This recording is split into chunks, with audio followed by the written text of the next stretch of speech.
We have to keep this going. The video looks phenomenal. See, there's a difference between Black Star Network and black-owned media and something like CNN. You can't be black-owned media and be scared. It's time to be smart. Bring your eyeballs home. You dig?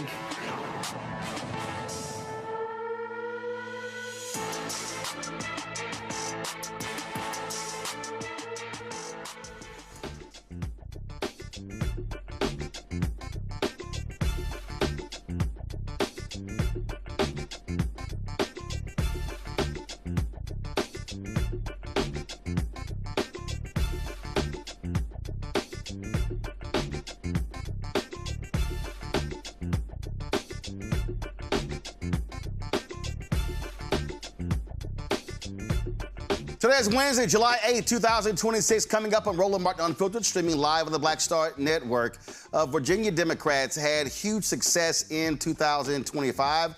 They were led by the first black Speaker of the House, Don Scott. I'll show you what he had to say in terms of what his strategy is moving forward for the Commonwealth. Donald Trump's DOJ sent a warning to state officials in all 50 states and the District of Columbia that they could face criminal prosecution over non-citizen voting, and will send election monitors to 15 states, jurisdictions in 6 states for this November election. We'll examine a new comprehensive multiracial study of the disaffected electorate that shows they are reachable. We'll talk to one of the lead researchers about that. Civil rights attorney Harry Daniels is here to talk about 2 cases: a black North Carolina woman suing a Gaston County Police Department officer and an advanced auto parts employee for wrongful arrest. It left her jobless and homeless. Plus, a black Delaware family wants the body cam video released of the police shooting of 19-year-old Kadir Skinner, who was shot in the back. The stepmother, one of the white teens who was with Nolan Wells before he disappeared, explains why she deactivated her social media account. Plus, a twice impeached, criminally convicted felon-in-chief, Donald the Con Trump, is promoting what he's calling the Freedom Fuel Network, which claims to have the lowest gas prices.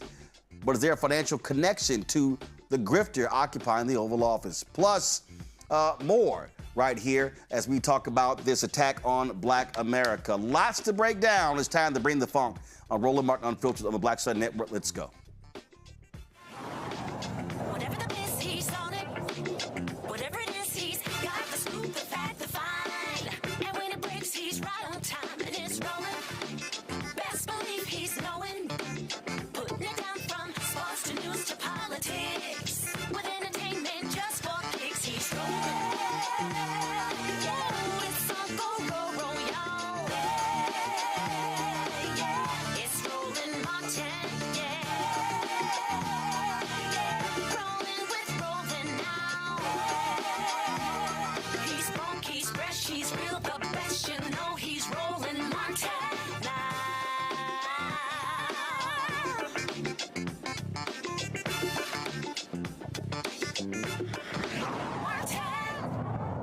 Could Virginia, the success in Virginia, where Democrats control the House, the Senate, and the governor's mansion, could that be a roadmap for Democrats across the country? But also the investments made in reaching black voters. I talked to the Speaker of the House, Don Scott. We were at the Virginia Democrats Commonwealth Gala about that and other issues. Here's our conversation. I'm just saying. I know you're waiting in the wings, but I'm doing my thing. You need a pocket square. I'm just saying. No, don't do that. You need some flavor. I can tell. You need some flavor. Folks, Virginia Speaker of the House, Don Scott, went to this little inferior high school, Sterling High School. Oh, my God. And come on now, you know. I'm not getting to this Yates Sterling. We're not going to do this fratricide today. No, because we don't love y'all. We both from we used to beat y'all down. No. Stop. We're not going to do that. You don't want to. We're not going to do that right now. Let's not do that right now. I'm going to ask one simple question. Don't know this. I'm going to answer one simple question. Has your school ever celebrated a state championship in football? Not that I recall. No. not in the PVIL. But who's y'all's biggest athlete to come out of Yates? Oh. I said the one. Name the biggest one. Oh, my goodness. Dexter Manley. Okay, he has nothing on Clyde Drexler. Can we move on? Let's drop the mic. You have nothing to say. Did y'all win a state title when Clyde was there? He was. Oh, okay, all right. So y'all didn't win nothing. But biggest y'all didn't win nothing out of H-Town. I mean, we got so many state titles. Just pick it: women's basketball, men's basketball, football. Y'all stacked the deck. Y'all was in the third ward. All the talent was in the third ward. You know about that. And then of course we third ward. You already know. Then we got Debbie Allen, Felicia Rashad. Oh my God. You know, Roland Martin. I mean, come on. Oh my God. Okay. You belong there. You do. Of course I do. You do. I got to give you props. You know I'm not gonna hate on you. Who celebrates Roland Martin more than me? Don't get started. Somebody call and say something about Roland Martin, I'm gonna curse them out. Let's talk about what's happening. You now have the trifecta. You do not have that many. Republicans have more places in the country where they control House, Senate, and governor's mansion. Explain to folk who don't understand what that means, having the ability to control your political destiny.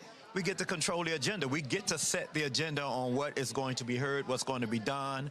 We're going to make sure in Virginia, just look at Virginia alone, in a southern state, the first thing that we did when we got the trifecta is that we made sure that we enshrine a woman's right to take care of her own body, have bodily autonomy, take care of her own medical issues, kept politicians out of the doctor's office. Second thing that we did was we restored rights. Virginia had a long Jim Crow history of felony disenfranchisement. We did that. That'll all go on the ballot. And then we're going to ballot in November. It go on the ballot this November. That's why this November is so important. And we have to re-elect Mark Warner, and then we have to elect the new Congress folks. We'll re-elect Bobby Scott and Jennifer McClellan. But when you set when you have the trifecta, we get to set the agenda. And what we did this year, we gave teachers a 4% pay raise. We gave state employees a 3.5% pay raise. We put unprecedented dollars in health care to make up for the big BS bill that they did that we had to restore so people can be able to buy health insurance, to make sure that we kept hungry children children this summer from going hungry, by making sure we put money in the Supplemental Nutritional Assistance Program and the SNAP program. We have done everything that the community and the Commonwealth of Virginia asked us to do to offset what Donald Trump and the MAGA folks up in D.C. have done. And the kind of harm that they've caused here in Virginia has been palpable, but we have been resilient. Our budget is strong, and that is because Democrats are here, and Democrats also, we can walk and chew gum. We can take care of workers every day, and we can make sure that we grow the business community and be true to the values to be able to give people the opportunity to have employment. But how do you also explain to people who really who don't understand, as always, how the sausage is made, who don't understand public policy? Because a lot of folk complain.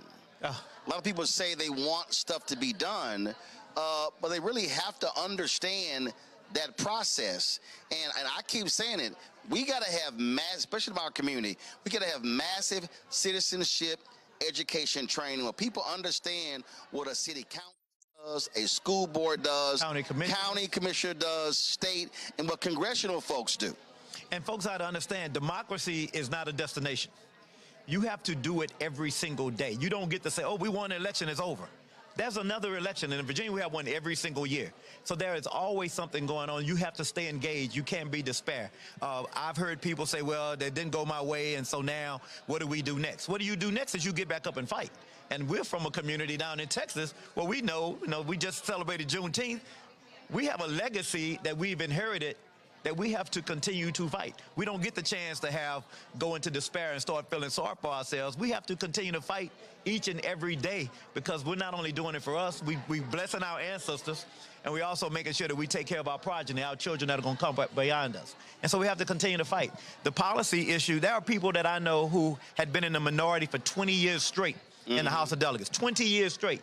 And they had been pushing the same ideas, the same agenda for a long time. And finally, when we got the majority, we were able to do some of those great policies, do criminal justice reform, make sure we take care of our kids, invest in public education. We invested billions, not millions, billions in public education over the last 2 years that we've had the majority.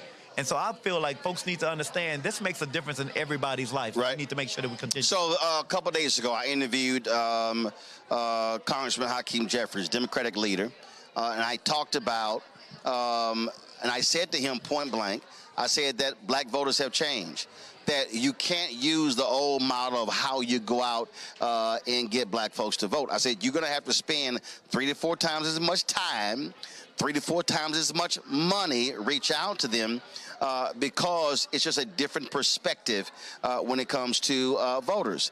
And in his response, he talked about what y'all did here in Virginia to understand how you got control.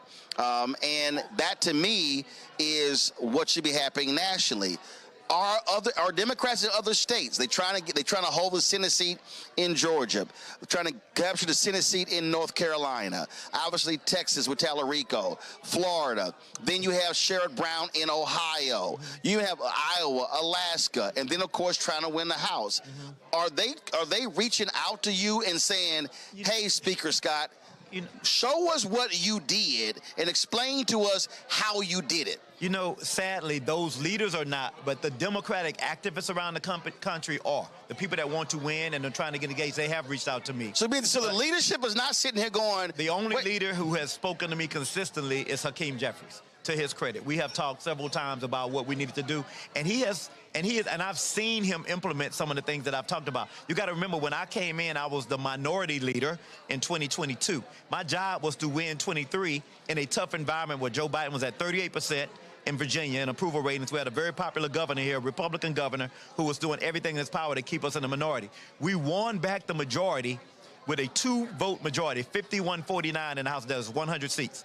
And then we took that 2023 victory, and then in 2025, with engaging African-American voters in a real sustained, not just waiting until election week, but early on, going into communities over a period of time, engaging Latino voters, engaging Asian-American voters, engaging all voters, because people need to understand black voters want the same thing every voter wants. They want safe schools.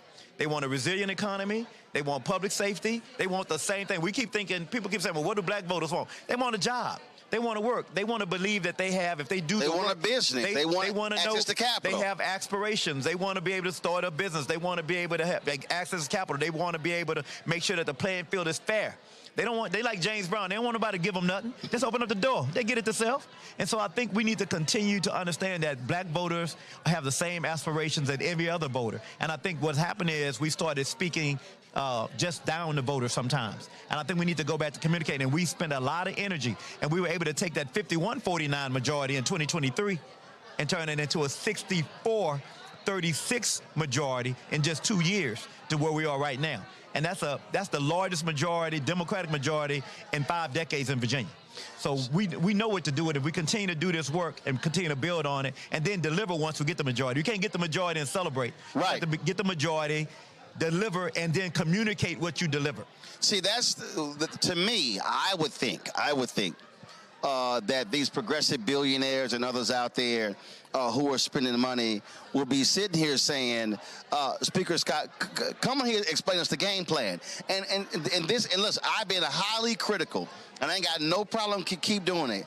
I still fundamentally believe that the biggest problem with the National Democratic Party is you largely have white male Democratic strategists who are not listening to black people, who are not engaging black posters, black consultants, and talking to people on the ground to understand how you win. You cannot win solely by appealing to white folks in the suburbs. And you can't appeal thinking, oh yeah, we got them, we got them. That's how Democrats in Texas lost Latino. In the last election, 1 million African Americans, 1.1 million African Americans did not vote. And Trump doubled his support among black men in Texas from 15% to 30%.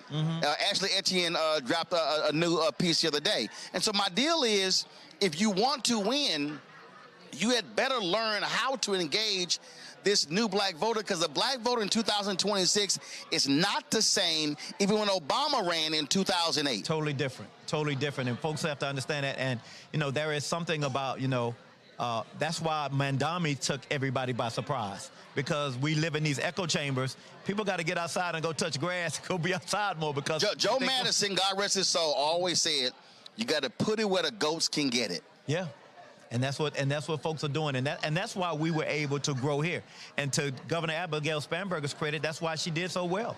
She stayed focused and talking to folks, and she did a lot of outreach in all of those marginalized communities that folks had thought they had been left behind. And not only did she do it, then she delivered. You know, she delivered on things that they cared about. No, I know people talk about we legalize adult use cannabis, but that's not the only thing the black community cared about. That's one small piece. Right. People care way more about public school education, making sure the teachers got the pay that they leave so we would stop the brain drain here. So those are the things that we have delivered on, making sure that kids who were disadvantaged had an opportunity to learn and not be hungry. So those are the things that we focused on, making sure that we had access to health care and good health care, making sure that women got the health care that they needed, making sure that she started a men's, I ain't gonna say boys to men and boys commission, making sure that we understand what's happening that's keeping men from achieving, understanding the gender gap between attainment of higher education. These are all of the things that we're focused on. We're not just talking about it, we're being about it, and I think if we continue to do that, we're going to do well. You mentioned Zohran Mamdani, and this whole week, you've had this massive freak out, I really think, because the New York is the media capital of the world. Anything that happens that way. I do not believe that, oh my God, the Democratic Party has been taken over by Democratic Socialists. What I have said is, what the folks did was they presented an agenda, they spoke to the people, and they mobilized and organized. And if you are the so-called Democrat establishment and you are mad about what happened, that means that you were lazy, you weren't paying attention, you wasn't out there building your coalitions, and frankly, like in boxing, what do they say? You know, always protect yourself at all times. Yeah. What happened was they got caught slipping. Yeah. That's just what I think happened. Yeah. And so to now be mad, well, you didn't do what you're supposed to do. Well, what it should be is an opportunity for them to be motivated to make sure that they're doing what they need to do. And they could learn some things. Learn how they communicate, learn how they message, but not only that, learn how they mobilize and organize and get people excited. And I think that's very important. Because you had some people here who said, Don, what you doing? Yeah, what you doing bringing in Roland Martin? What are you doing? but also, why you doing that? Yeah. Why you spending this? Why you over at these churches? Yeah, why you over in this community? Why you in this Latino community? Why you over here at these suburbs? We had to go everywhere. And I think when you did that, we got a combination of folks that came together and a coalition that was highly motivated to help deliver what we needed to deliver. We have Democrats, we're a coalition. We're not like Republicans. We're not a monolith. You know, they fall in line behind Trump. Yeah, but also Democrats, the reality is, I keep telling everybody, the Republican Party is largely a white party. The reality is, and the Democrats, they have a much larger tent. Yeah. You got to satisfy a lot of different constituencies, and you just can't just say, you know, we're going to get rid of waste, fraud, and abuse. Yeah. We love God, and we love guns. Yeah. Or as Howard Dean said, God gave guns. Yeah, we have to have a much more diverse menu for everything that we do. We have to give people an opportunity. You know, like I tell people, we just passed a $200 billion budget last week. That budget has something in it for everybody. Everybody that believed in us, that got something, we delivered something that they could believe in and go home and be excited about. And that is what you must do. We don't get to just be a monolith in our party, and that's great. That's what I think makes us a stronger party. A couple more questions for you before we let you go. I talked about going everywhere. I'm a firm believer. I don't like just looking at end results. I'm also about how did it get done, how it got done. So when you were the minority leader, did you pull the data and say, where did we lose? How did we lose? What were the margins? What were the counties? What were the precincts? Because that's what I keep. One of your delegates came up to me before. I spoke earlier today to the Northern Virginia Pastors Association, and I was telling them, I said, y'all got to stop doing these big, broad, get out the vote thing. I said, no, you got to have targeted efforts. I said, but you got to be able to study the data. And here's what was crazy. When I asked them, here y'all have this town hall, more than 200 people were in there. I said, did you collect the data of everybody sitting in here? They didn't. I said, this is part of the problem. You have a town hall, you don't even know who's here. You gotta have names, addresses, phone numbers, emails to understand how not to move people. Well, when I became minority leader, I fired all of my vendors. I fired all of them. All right. The first thing I do is I want to look at process. How do we get here? And then I want to start over with people who are hungry as I am, because I knew I only had one shot. Okay. I was going to be out of there if we didn't win the majority. And so I looked at the process. I looked at precinct by precinct. I looked at demographics. I looked at the data. Every decision we made was data driven. And we knew who we had lost.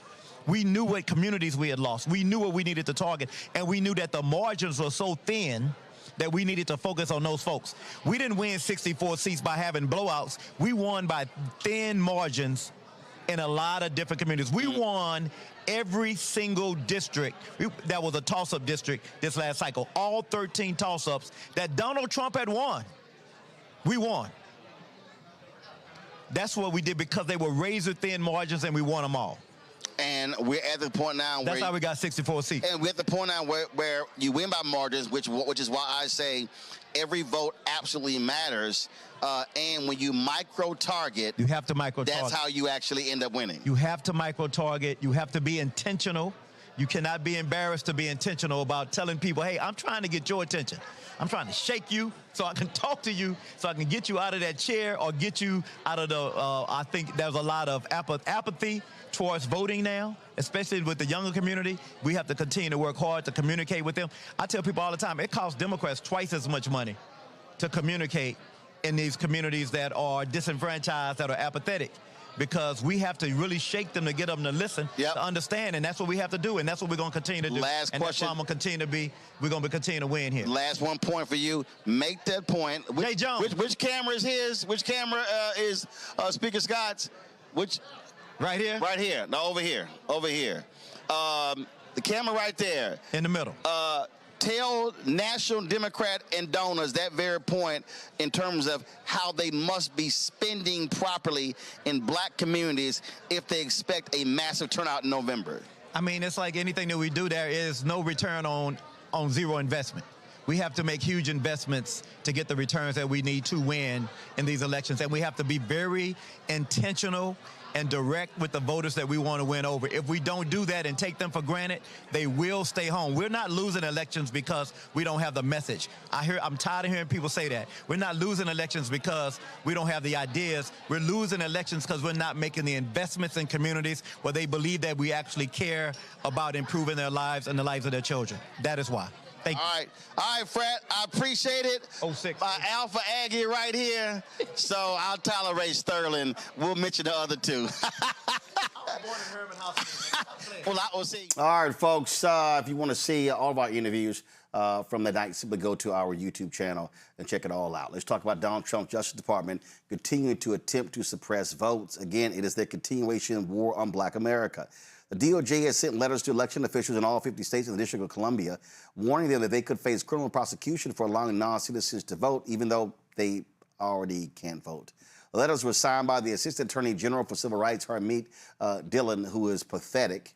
It gives states 5 days to explain how they will comply with federal voter eligibility laws and ensure their voter lists are accurate.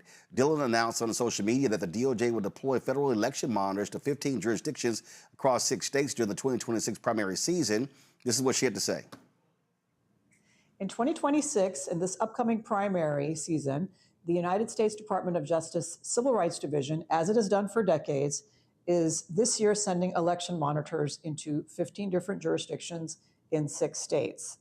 And those states are Arizona, Michigan, Massachusetts, Minnesota, New Hampshire, and Virginia. And we're sending the monitors into cities. Joining me now, Robert Weiner, the Director for the Lawyers Committee for Civil Rights Under Law Voting Rights Project, Melanie Campbell, President and CEO of the National Coalition on Black Civic Participation. Glad to have both of you here. I'm going to start with you, Robert. Non-citizens voting is non-existent. I mean, and this is just the latest example of these people just trying to create nonsense. These states already know this. These states run elections all the time, but this is just more BS coming from this administration. No question about it.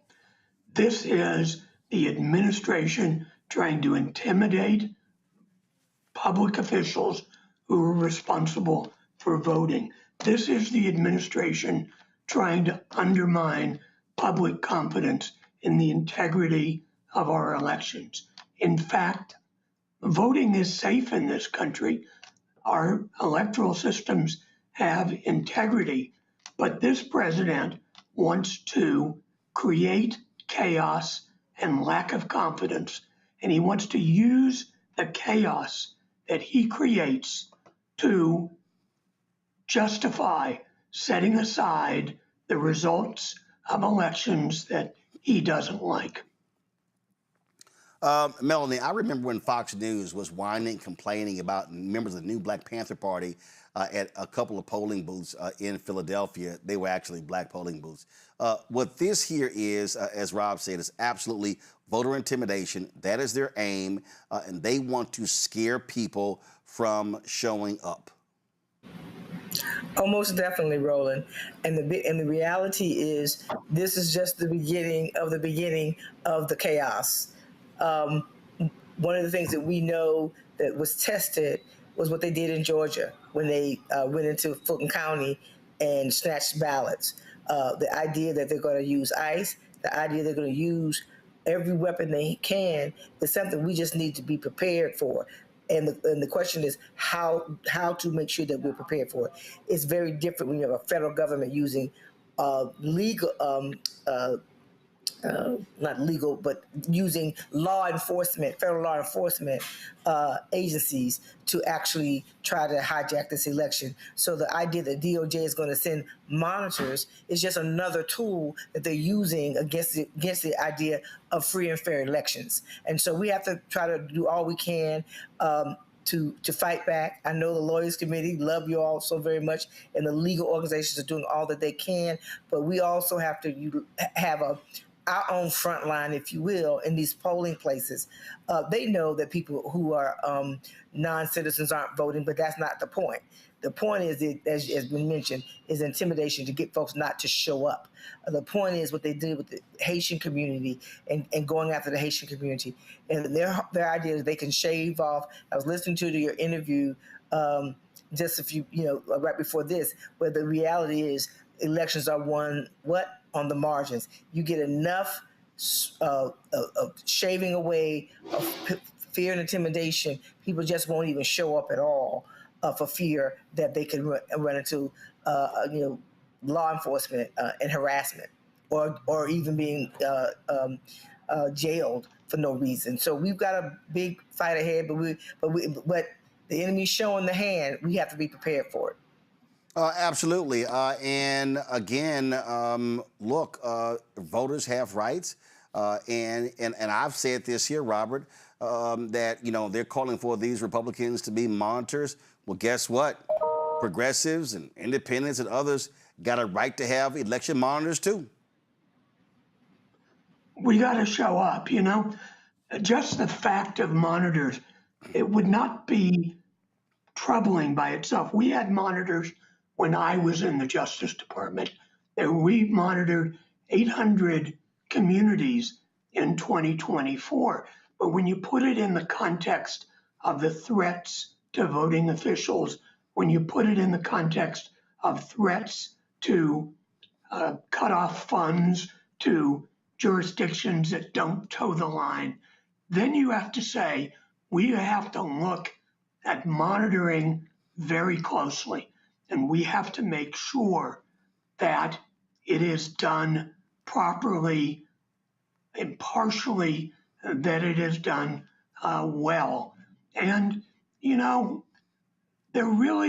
the problem with elections in this country is not who is voting. The problem is who isn't. And that's what we should be devoting time to make sure that everybody who is eligible is registered and that they get out and they vote. Melanie, we made it perfectly clear. If you want to see this nonsense end, the only way to shut it down is at the ballot box. That is to overwhelm ballot boxes nationwide. And that's it. We have to overperform in this election. We have to turn out in presidential election numbers, if you will. And that's the work. That's the hard work between now and when early voting starts. And assume that we have to also have our democracy defenders. I know that the faith community is doing. I know you guys are doing. We all are working together. We know all the things that have been happening. Looking at, I'm a Commonwealth resident in Virginia, so we know we have to do what we need to do. But whatever we're doing, we can expect more. And I'm with you that monitors normally wouldn't be a problem, but if you're monitoring to intimidate people, that is what you're coming in there to do. And if they show up with ICE agents, if they show up with FBI, all these things that they have at their disposal, the rule of law is not something that they are interested in. It is to use their ability to control legal law enforcement for the purposes of intimidation. And we've lived for a year and a half of this now, and even people losing their lives. So we have to be prepared for that at that ballot box and make sure that we have as many folks there as possible to be on the front line of protecting folks' right to vote. And use all the means. They're still trying to mess with early mail-in ballots. And so there is an attempt to control who gets to vote. And so we know it, and we're going to have to keep fighting for it. And the only way, you're right, that we're going to be able to change it is to change who controls those power levers. Indeed. Rob, we're going to, Melanie Cameron, we appreciate it. Thanks a lot. Thank you. All right, folks, I want to bring in my panel right now. Talk about this here, and of course, lots more we'll be discussing over the next couple of hours. Joining us on today's show, Rob Portillo. Rob Portillo, he is out of Atlanta, civil rights attorney, Portillo Law Group. We have Rebecca Carruthers, President, CEO, Fair Election Center out of Washington, D.C. Also, Joy Cheney, Joy Strategies out of D.C. as well. Glad to have all three of you here. I'm going to start with you, Robert. Trump is really, they've been going after Fulton County. They got denied trying to get the addresses and the names of the people who work there. I mean, this idiot is he's butthurt because Joe Biden kicked his butt in 2020 and he lost Georgia. He keeps yelling it's rigged. There's no evidence whatsoever. And so you take this, you take them threatening to withhold terrorism funds from states who don't do what they want to do. I mean, this is, when we talk about rig elections, what Donald Trump and the Republicans are trying to do, they're trying to rig the November election so Republicans can win. The best thing about Donald Trump is he tells you exactly what he's doing. Whenever he accuses someone else of something, that's exactly what he is doing. So he says we stole the 2020 election. That meant he was planning on stealing the 2024 election, the 2026 election, and the 2028 election. When he says someone else is corrupt, remember when you talked about Hunter Biden? He has been hundreds of billions of dollars more corrupt than Hunter Biden could have ever imagined being corrupt with his charisma or with his paintings, etc.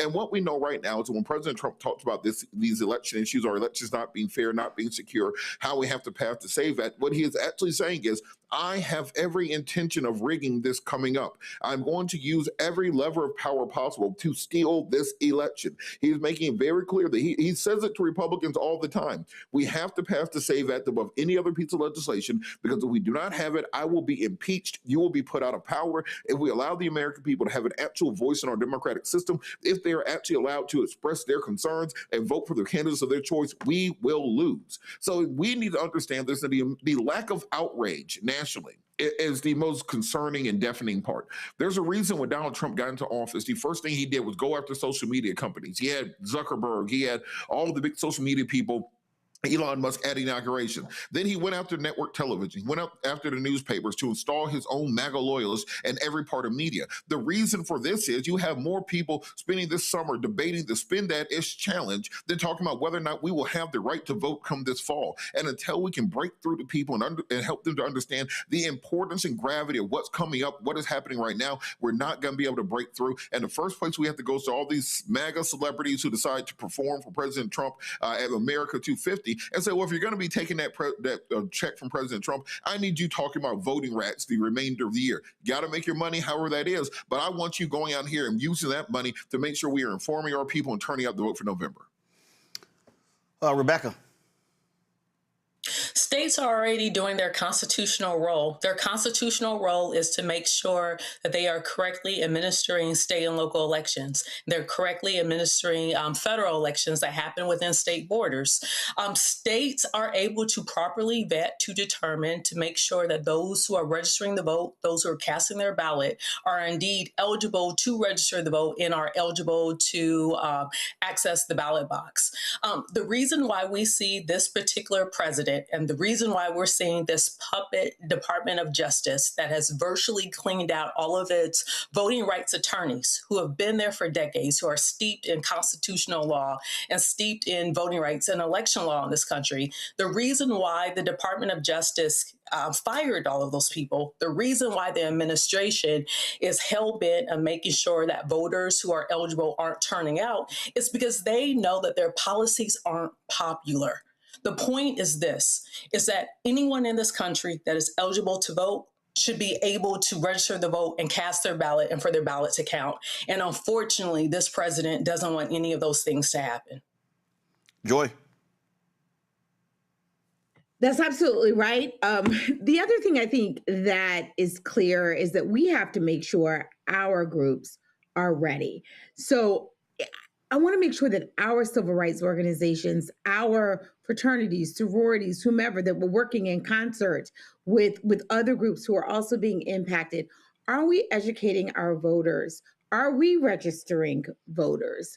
Are we making sure people are working as poll workers? Are we doing all of that? Are we giving money such that we can have ads, social media ads, TV ads, whatever way we need to do it? Are we buying time during Love Island and other, BS television that we watch? I was doing work actually for Melanie, and we were doing some work where we were pulling up Nielsen ratings. African Americans spend more than 40% of their time watching TV. This is more than any other group. So are we taking those opportunities? We can have a debate about whether that is a good thing.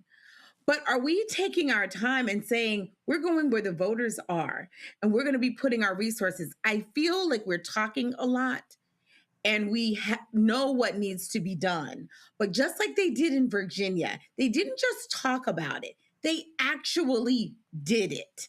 They fired anyone they needed to fire. They hired who they needed to hire. They actually went forth and implemented it. One of the things this administration is so good at is distracting everyone to make you think there's nothing you can do, so you don't do the things that you can do. We have to focus. We cannot do everything, but we have to say, how much money do we have for our social media platform buys? How many videos are we doing? How many people are they reaching? Roland, you talk about that all the time. How many people are you reaching? Or how much money are we spending on Black media to reach people? How much money? And when we get there and when we have those, are we talking tangibly about what they need to do? We can't just talk about what the Justice Department is doing. They're doing it to intimidate. We have to say, guys, they're going to be there. They're going to do even worse things. We have to be prepared no matter what. You show up. We have to be that tangible, credible voices if we are going to overcome them in November. All right. Folks, hold tight 1 second. When we come back, more on Roland Martin Unfiltered right here on the Black Star Network. All right, folks, let me tell you about Chapter. Now, if you're on Medicare or about to be, the system is not set up to work for you. Too much fine print, too many plans, and too many people making money off of your confusion. And look, we're used to this. We're no strangers to systems that don't have our best interests at heart. But we don't have to accept it when it comes to Medicare. That's why I'm telling you about Chapter. Their advisors are independent and honest. In fact, they're the only Medicare advisors that compare every plan nationwide. And they're focused on one thing: what works for you. If there's a better plan out there, they'll find it. If you're already in the right one, they'll tell you that too. There are no games. Just last year, people who switched with Chapter saved an average of $1,100. It's 20 minutes and a real person. It's completely free. My parents actually have already called. My mom sent me a text. Folks, Give Chapter a call at 724-264-8281, 724-264-8281, and connect with someone you can trust.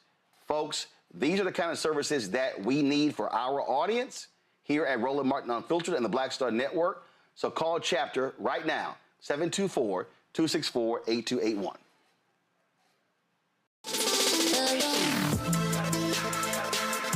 Hey y'all, welcome to The Other Side of Change, only on the Black Star Network and hosted by myself, Bree Baker, and my good sis, Jameer Burley.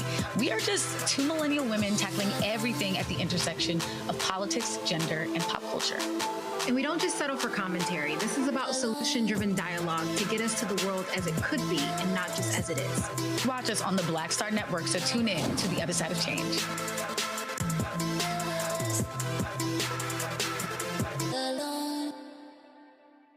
With medicine and science under attack, I want to keep you and your family informed and healthy. I'm Dr. Ebony Hilton, and I knew at the age of 8 that I wanted to be a doctor. So I studied hard and became the first African-American female anesthesiologist hired at the Medical University of South Carolina since its opening in 1824. And I always say I was made into a doctor, but I was born to be a mom. And as a new mom, wife, sister, daughter, and friend, I understand how frightening a medical crisis can be. I care for individuals on some of the worst days of their lives, and it's my mission to provide you with a safe space to gain clarity on issues affecting your mind, body, and soul. I recognize that there are health disparities, particularly as it pertains to race, and I want to help bridge the gap between you and your healthcare providers. Join me every Thursday for Second Opinion on the Black Star Network, where each week I'll invite experts from various medical fields to share the latest health news. We'll discuss topics such as the vaccine debate, mental and sexual health, medical bias, infertility, menopause, andropause, nutrition, and aging. Together with my medical colleagues, we aim to provide you with a second opinion. Don't miss it, Thursdays only on the Black Star Network. This is Tamala Mann. And this is David Mann. And you're watching Roland Martin Unfiltered. The Wisconsin Supreme Court ruled that guardianship records for ineligible voters remain confidential. The case has been in the court since 2022. It stems from attempts by conservatives for years to overturn President Joe Biden's victory in Wisconsin over the twice impeached, criminally convicted felon-in-chief, that con man Donald Trump. The Wisconsin Voter Alliance, a conservative activist group, claims the number of people ineligible to vote doesn't match the count on Wisconsin's voter registration list. The organization wants counties to release the records when someone was deemed ineligible to vote, arguing those records are public. An attorney for Walworth County says they cannot do that without releasing names and addresses of those people. The Supreme Court agreed, ruling that the records are private and do not need to be released. All right, folks, many polls indicate that millions of people are frustrated with politics and question the value of voting. In fact, if you look at this recent Jubilee conversation, Governor Wes Moore debated a group of 20 non-voters. However, the conversation lacks a focus on solutions. A comprehensive multiracial study of the disaffected electorate shows that they are reachable. These individuals are more likely to take action when they feel a sense of belonging and can see the tangible impact of their efforts. Sojourn Strategies, Ariel Research Partners, and Richard Shafranek discovered that 35% of the U.S. electorate, approximately 85 million people, are considered disaffected, characterized by high levels of disillusionment and low levels of trust in government and politics. Lead researcher Dr. Katrina Gamble, the CEO of Sojourn Strategies, joins us right now. I'm glad to have you here. Katrina, one of the things that I have always said when I travel this country, and I come into face with a lot of people, folks, high income, middle income, low income, people who know politics, who don't. And what I often get from people is that they say, I don't know what to do, I don't think it matters. And what I'm often trying to do is connecting the dots, getting them to understand on a micro level how this one thing you care about actually, there's a line that's local, that's city, that's school district, that's county, that's state, and that's federal. Give us a sense of what you discovered doing this study. Right. Thanks for having me, Roland. And absolutely, we want to understand as several of your previous speakers said, how do we get the people who aren't voting voting? And we all understand that people are frustrated with elections and politics and even government right now. And what our research was focused on understanding is not just are they frustrated, but who are these people first? And second, what are the pathways to actually bring them back into the voting and civic engagement process?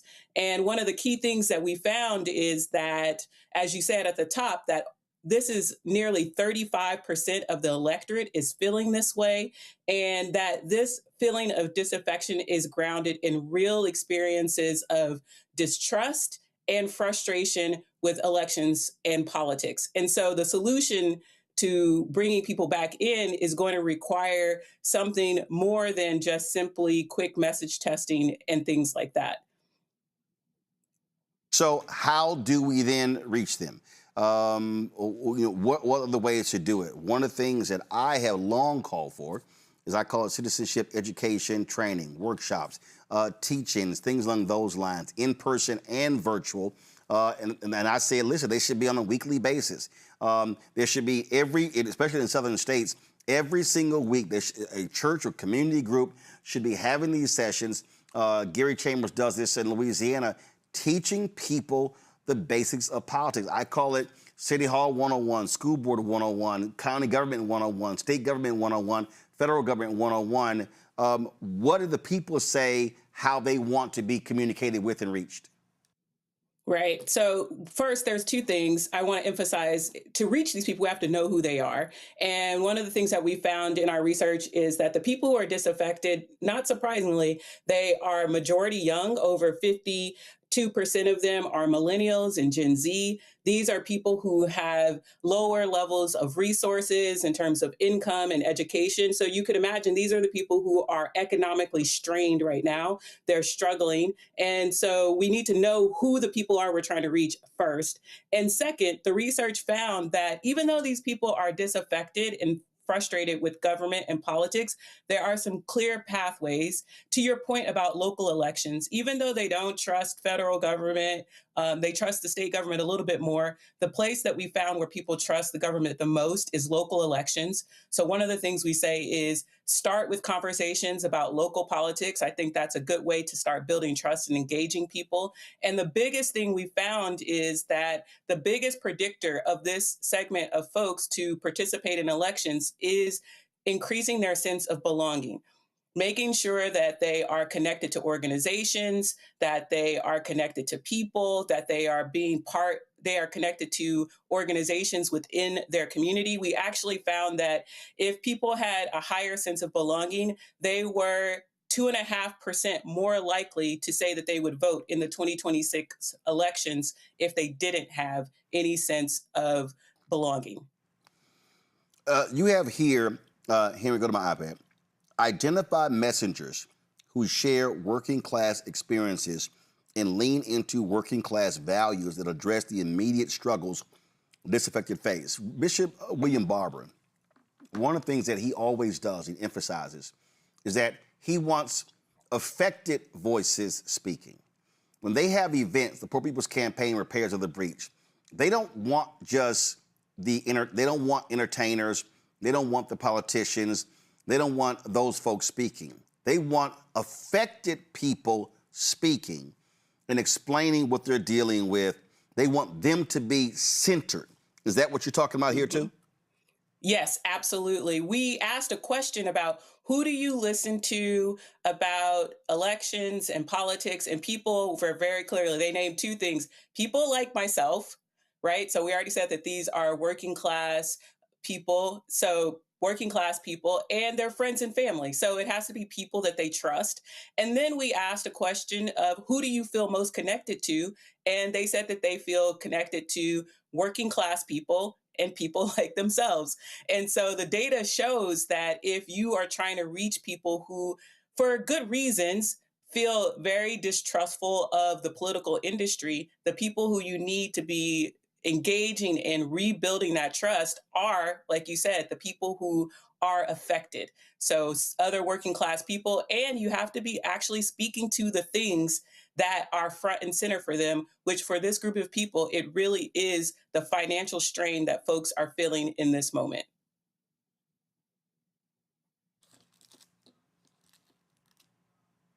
Rebecca? Katrina, thank you so much for being on the show tonight. So here's my question. With this study, with this research that you're releasing, what's the feedback that you're getting from it? Are you hearing from politicals? Are you hearing from parties? Are you hearing from organizations? Are people generally receptive? Do they understand the importance of this type of research? Yes, we've presented this research at a couple of different places since it's been released. And I'll tell you, most people immediately get it and they understand the impact of the research. They think it makes sense. It's not surprising in this moment where people are feeling deeply isolated and frustrated that the solution to bring people back in is to engage in community building, trust building in small spaces, to bring people back into a process that they feel like has failed them as election cycle after election cycle. So people understand it. The biggest thing that we're hearing from folks is that how do we shift the work that we've previously been doing that is like super transactional, dropping into Black communities and communities at the last minute with a quick ask to vote. How do we get funders and other folks who are invested in campaigns to shift their strategy to actually investing in the type of work that allows organizations to go in and do the community building that Roland was mentioning and building that type of trust to then move people to the ask about voting. You have to actually invest more deeply in the process if we want to bring those people who are already on the margins back into the process. Joy? Did you all do anything that kind of did a cross-section of socioeconomic status for each of the people that you were researching and talking to? So like, do people at, different economic strata, do they have different young people, do they respond differently? Yeah, so the biggest thing that I think was different about our research project that I'll name is that this research project was over a 4,000 person sample, and we intentionally had 1,000 person sample from each of the major racial ethnic groups: white, Black, Latino, Asian American. So we didn't do just a simple oversample of people of color because we wanted to deeply understand how different communities are experiencing frustration and their experience with democracy in this moment. And the interesting thing that we found is that this sense of disaffection, it is a sentiment that exists across race. So Black, white, Asian American, Latinos, this is a major problem regardless of race. But what we did find, to your question, Joy, is that yes, this is something that is especially prominent among young people. Over 30-something% of millennials are feeling this sense of deep distrust and frustration with politics, and a large segment of Gen Z are feeling that same way. Okay, but before I go to Robert. And it was regardless of, no, go ahead. One go ahead, follow-up. Go ahead. It was regardless of their socioeconomic status? Because I think that's a good point. Yeah. Like young people, regardless of socioeconomic status, or did you all measure that? Yeah, we did. The disaffected electorate also tend to be more working class. Over 30% of the folks who fall into that 35% segment are actually people who make incomes less than $30,000. So the people that we're talking about, they're younger, and they're people who are struggling financially. In terms of to that particular point, when you talk about disaffected, and did you ask them, or did they articulate where they are getting their information from, or are they also out of the information loop? Most of them are getting their information from social media, especially young people are especially getting, when we ask questions about where you're getting your news, the vast majority are getting their information from social media channels. That's where people are getting their information. And to this point, most of them do not trust most news sources. And so they're getting their information from the channels that they follow and the people that they trust, and whatever information is moving through those vehicles. So television and some of the other like newspapers, especially for young people, very few of them said that they were getting their information from those particular news sources. Robert? Thank you so much for all the work that you're doing. It reminded me of the work about 30 years ago, a political philosopher out of Atlanta, Andre Benjamin, and his seminal work, Get Up, Get Out, where he said, they're telling me to get out and vote. Why? Ain't nobody running black but crackers, so why I got to register? I can think of some other stuff to do. And I articulated the nascent concerns of the disaffected youth of the 90s, particularly of African-American males, about the transactional nature of voting, the idea that whether you vote or not, you're going to have a similar outcome. So why bother doing so? What emphasis do you think the current political parties need to place on actually providing a articulable roadmap to young people to motivate them to vote? It's hard to say, well, if you vote now in 2026, then maybe in 2028 you can vote again, and then maybe by 2030 we can get something done. It's difficult to motivate people with that when they want immediate change and immediate handling of their current concerns, because there's very few people on the national level actually having conversations about the needs of Gen Z and younger voters in particular, but we expect them to turn out at these like Obama 2012 numbers to vote. Absolutely. And I'm actually, I really appreciate you naming this idea of voting specifically, because that was one of the other really big findings we found in this research. We went into it assuming that people who feel disaffected, that they are apathetic and that they mostly have checked out of elections and politics altogether. And what we actually found is on a number of other measures of civic participation, that they are as active as people who are not disaffected. So they are actually more likely to say that they were going to sign a petition or participate in a boycott in the last 12 months than people who are not disaffected. The thing that they're not doing is voting. And so the reason why they're not voting is because, and we did this in our focus groups, we talked to them, is that they feel like that it doesn't matter. So they're making choices to do the things that they believe can actually affect change. And some of those things are donating to mutual aid and like working directly with people in their communities, joining boycotts and things like that. And so if we are going to do the work of bringing these folks back into the actual action of voting, there are several things that people are saying. They want politicians to actually deliver on their promises. A lot of them articulated that I showed up and I voted and people said they were going to do all these things and then nothing happened. And so I chose to focus on my family and take care of my community. So we need people to actually deliver on the things that they're promising. And they want to make sure that they feel seen. A lot of the people that we talked to in the focus group said things like they're there making decisions and they have no idea what it's like to live paycheck to paycheck. And so they're looking for people who can understand their experience and are actually delivering on the promises that they make when they're running for office. See, when I hear all of that, and I get it, I totally understand it. And this is where, again, I believe lack of political understanding is part of the issue. For years, I'll go back to 2008. I remember being on Wanda Sykes' short-lived show on Fox, her talk show, and she said, well, we did our part. And I said, no. I said, voting is not your only part. You have to stay engaged after the election to put pressure on these folks to do what they said they were going to do. And I've done this on radio shows in numerous places. And folks are sort of like, wow, really? I'm like, yeah.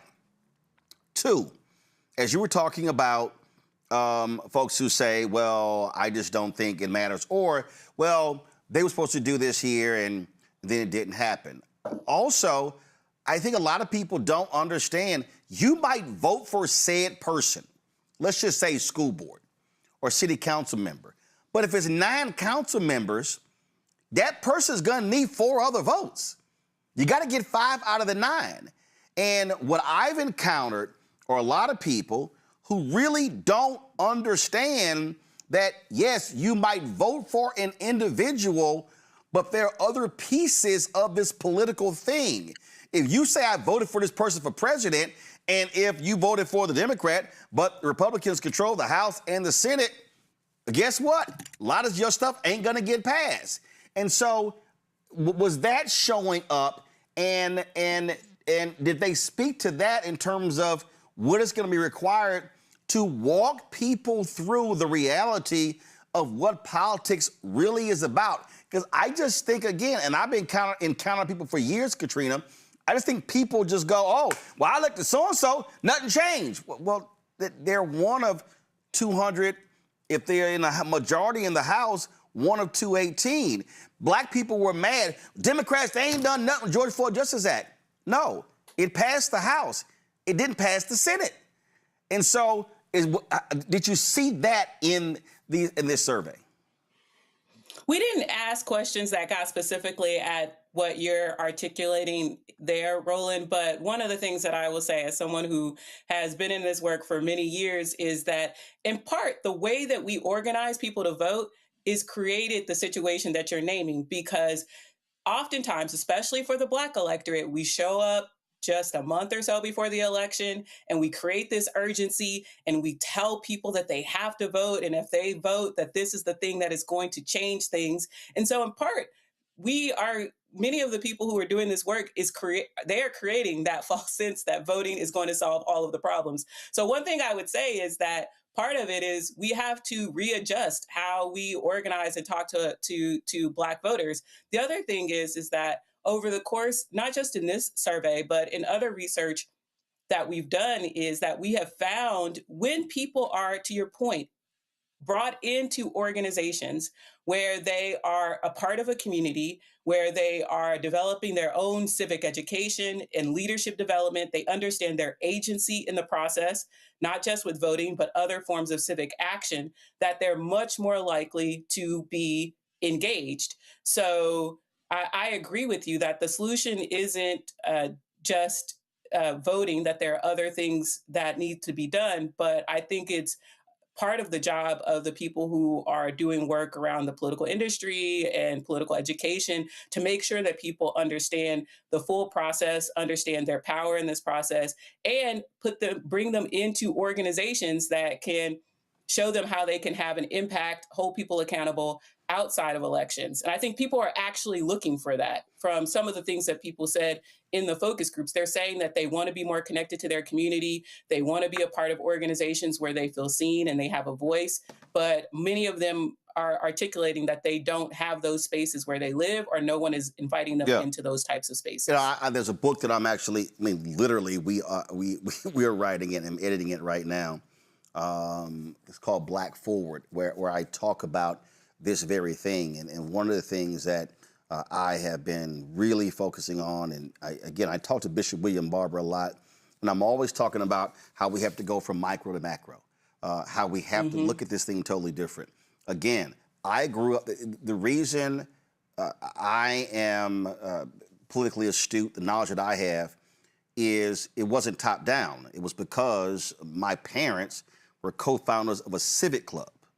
That was as micro as you can get. And I often talk about in my speeches where I say you can't have a great nation without great states. Great states require great counties require great cities. Cities, neighborhoods, blocks, streets, houses, families, one person in the house. And then it goes in reverse. Individual, family, neighbors, street, block, neighborhood, city, county, state, nation. And I think that when we're talking about this notion of belonging, I really do believe that it has to be micro. And the micro piece has to be community driven. And then when you start dealing with people with community driven issues, then they begin to learn, oh, wait a minute, that's the county. Oh, that's the city. Oh, that's this department. Oh, that's not, okay, we don't call the police chief. We don't call the deputy chief. We actually call the district commander. You actually begin to learn how politics works. And you begin to learn how all of these things are all interconnected. And I read about that in the book, that this is what it's going to require And it's also going to require these vote organizations, and I've told many of them as well, you can't, we built up these massive institutions only around the elections, and soon the election is over, they disappear. I said, no, they have to actually now switch into now policy role. And if you're going to be having these rallies and meetings, collect the data and now keep the folks involved after the fact. But yeah, if it's only you approach somebody and saying vote, vote, vote, and they don't understand the process and also how long things may change, then they are going to be ticked off when they see nothing happens. No, I agree with you 100%. And to your point of having to start micro and build macro, that's exactly what we found is that many of these people are very isolated. A large number of them say that they have very few friends, nearly a majority of them. And we had a whole list of types of organizations for fraternities, local community groups, different types of organizations. Many of them are not connected to organizations at all. So these are people who are very isolated from community. But when we ask them, over 52% of them say that they want to be more connected to their community.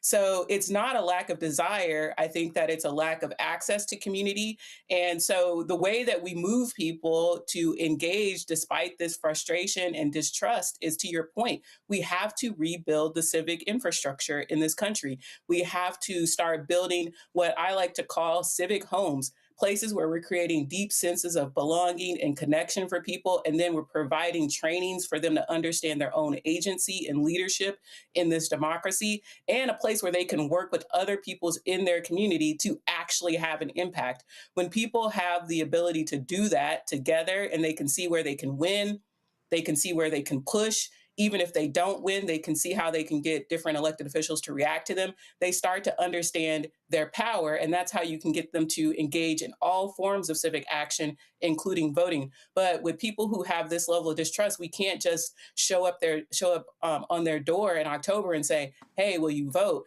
It's definitely not going to work. The data shows that, and we can look at past elections, and we're seeing that when we show up in these last minute for people who have this deep distrust, they're not going to just show up to vote. You have to invest in this type of rebuilding of the civic infrastructure and creating deep sense of belonging to bring people back in. Last question for you. I remember I was invited to a black male dinner with Vice President Kamala Harris at the VP's residence.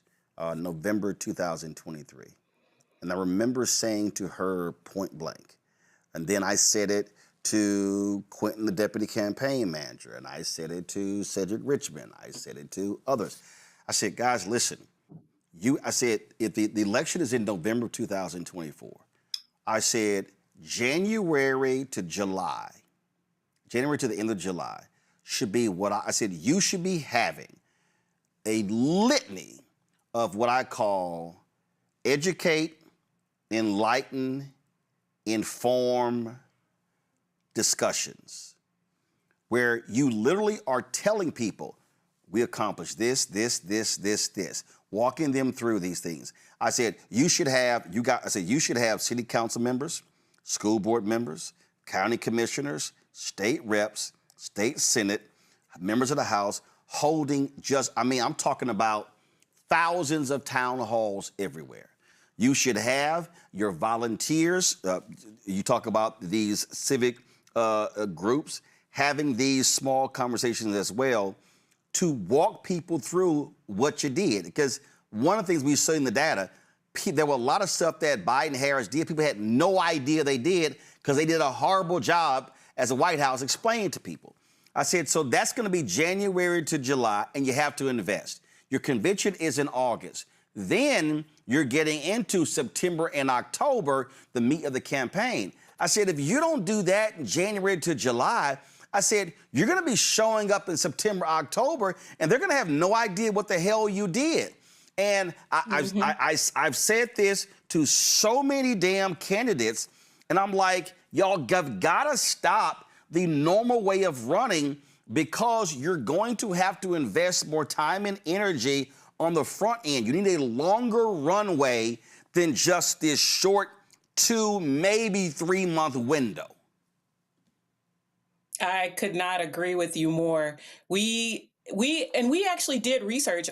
We did Black values research in late 2022 and again in 2024, where we had found this large segment of cynical voters, and the data was showing us that you have to start early. You have to be having these small conversations. And honestly, we were sharing that information all over the place to whoever would listen. But we are trying to disrupt a political industry that is used to doing things a certain way. And so that's why we're out here sharing this research. We're trying to disrupt that and let people know that the things that work, and we have partners like an organization called Power Interfaith in Pennsylvania that are having these small, what they call soul food dinners in barbershops, in community centers, in churches, where they're meeting in small groups to talk to people, build trust. And they're doing these conversations over and over again to move people to become more civically engaged. That's the work. I know it doesn't feel super sexy and quick, but it's the thing that is necessary. And the data keeps showing us that that is what's necessary for us to bring in nearly 35% of the electorate back into politics. So, and again, and the numbers also show, you move 5 to 7%, you switch the election because you're now in the narrow margins. Rebecca, the thing here is, and you asked the question in terms of sharing with these different people, here's a fundamental flaw, Rebecca, and that is these damn campaign consultants do not want to spend the money on things like this. They don't want to put it on the ground. They don't want to have it community driven. They just think that everything is solved with TV and radio ads. Or they want to improperly vet Senate candidates, right? Which we've all seen. We've seen some of the video around that. Here's the thing. If we're saying that democracy is under attack, if we're saying that we're fighting for our future, then we need all of those with resources, especially donors, those in the donor class. Put your money where your mouth is. Many of us are having meetings with these very people and we're telling them, hey, there needs to be resources out in the field to make sure that there is proper voter education. The reason why it's so important this year is we have the leader of the free world. We have the president of the United States of America using his bully pulpit to attack relentlessly our voting system in this country. He is going on air. He is from the White House, from the Oval Office. He is saying that the election integrity of this country is under suspicion.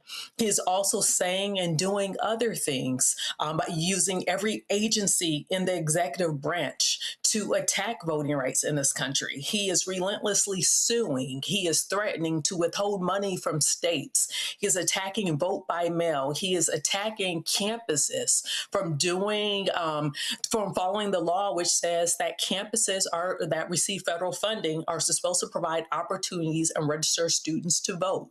He is hell-bent on making it tough for people to vote in this country, and we need donors. Not just political donors, but we need donors who support democracy, donors within civil society to actually move money into the field. It's not just my organization, Fair Election Center, that is suffering, but it is many organizations. Like Melanie Campbell was on earlier. Many of our organizations have been starved out of funding in such a critical year. And so when we actually have data that Katrina put forth that shows you have to engage with voters if you want them to turn out, then why wouldn't we put those resources behind the very groups that are poised and actually have the expertise to do so? Well, hopefully that happens. Katrina, tell people where people can actually go and see your information. They can find the research at dpifund.org, and they can follow my organization at Sojourn Strategies on all social media channels. All right. And our website is sojournstrategies.com. All right. We surely appreciate it. Thank you so very much. Thank you for having me. Folks, coming up next, we'll talk with attorney Harry Downs about a couple of cases he's involved in. Also, those of you who are watching on YouTube, y'all hit the damn like button. Y'all sitting here commenting left and right. Y'all need to hit that like button. We easily should be at over 1,000. Why are we at 560? So we're on a commercial break. Hit the damn button. You're watching Roland Martin Unfiltered on the Black Star Network. Support the work that we do. Join our Bring the Funk fan club. Your dollars help to hit this show, the other shows on the network. Allows us to be able to build and grow. We've had more than 48,000 donors. Keenan, get me the new number. 48,000 donors since we launched this show September 4th, 2018. We would love to get to 50,000 donors by our 8th anniversary on September 4th of this year. So if you want to join us, please go to, if you want to use Cash App, use the Stripe QR code. You see it right here on the screen. If you're listening, go to blackstarnetwork.com. Also, of course, checks and money order. Make it payable to Roland Martin Unfiltered, P.O. Box 57196, Washington, D.C. 20037-0196. PayPal's R Martin Unfiltered, Venmo RM Unfiltered, Zelle Roland at RolandSMartin.com, Roland at RolandMartinUnfiltered.com. We'll be right back. All right, folks, let me tell you about Chapter. Now, if you're on Medicare or about to be, the system is not set up to work for you. Too much fine print, too many plans, and too many people making money off of your confusion. And look, we're used to this. We're no strangers to systems that don't have our best interests at heart. But we don't have to accept it when it comes to Medicare. That's why I'm telling you about Chapter. Their advisors are independent and honest. In fact, they're the only Medicare advisors that compare every plan nationwide. And they're focused on one thing: what works for you. If there's a better plan out there, they'll find it. If you're already in the right one, they'll tell you that too. There are no games. Just last year, people who switched with Chapter saved an average of $1,100. It's 20 minutes and a real person. It's completely free. My parents actually have already called. My mom sent me a text. Folks, give Chapter a call at 724-264-8281, 724-264-8281, and connect with someone you can trust. Folks, these are the kind of services that we need for our audience here at Roland Martin Unfiltered and the Black Star Network. So call Chapter right now, 724-264-8281. What's up, everybody? It's your girl, Latasha from the A. And you're watching Roland Martin Unfiltered.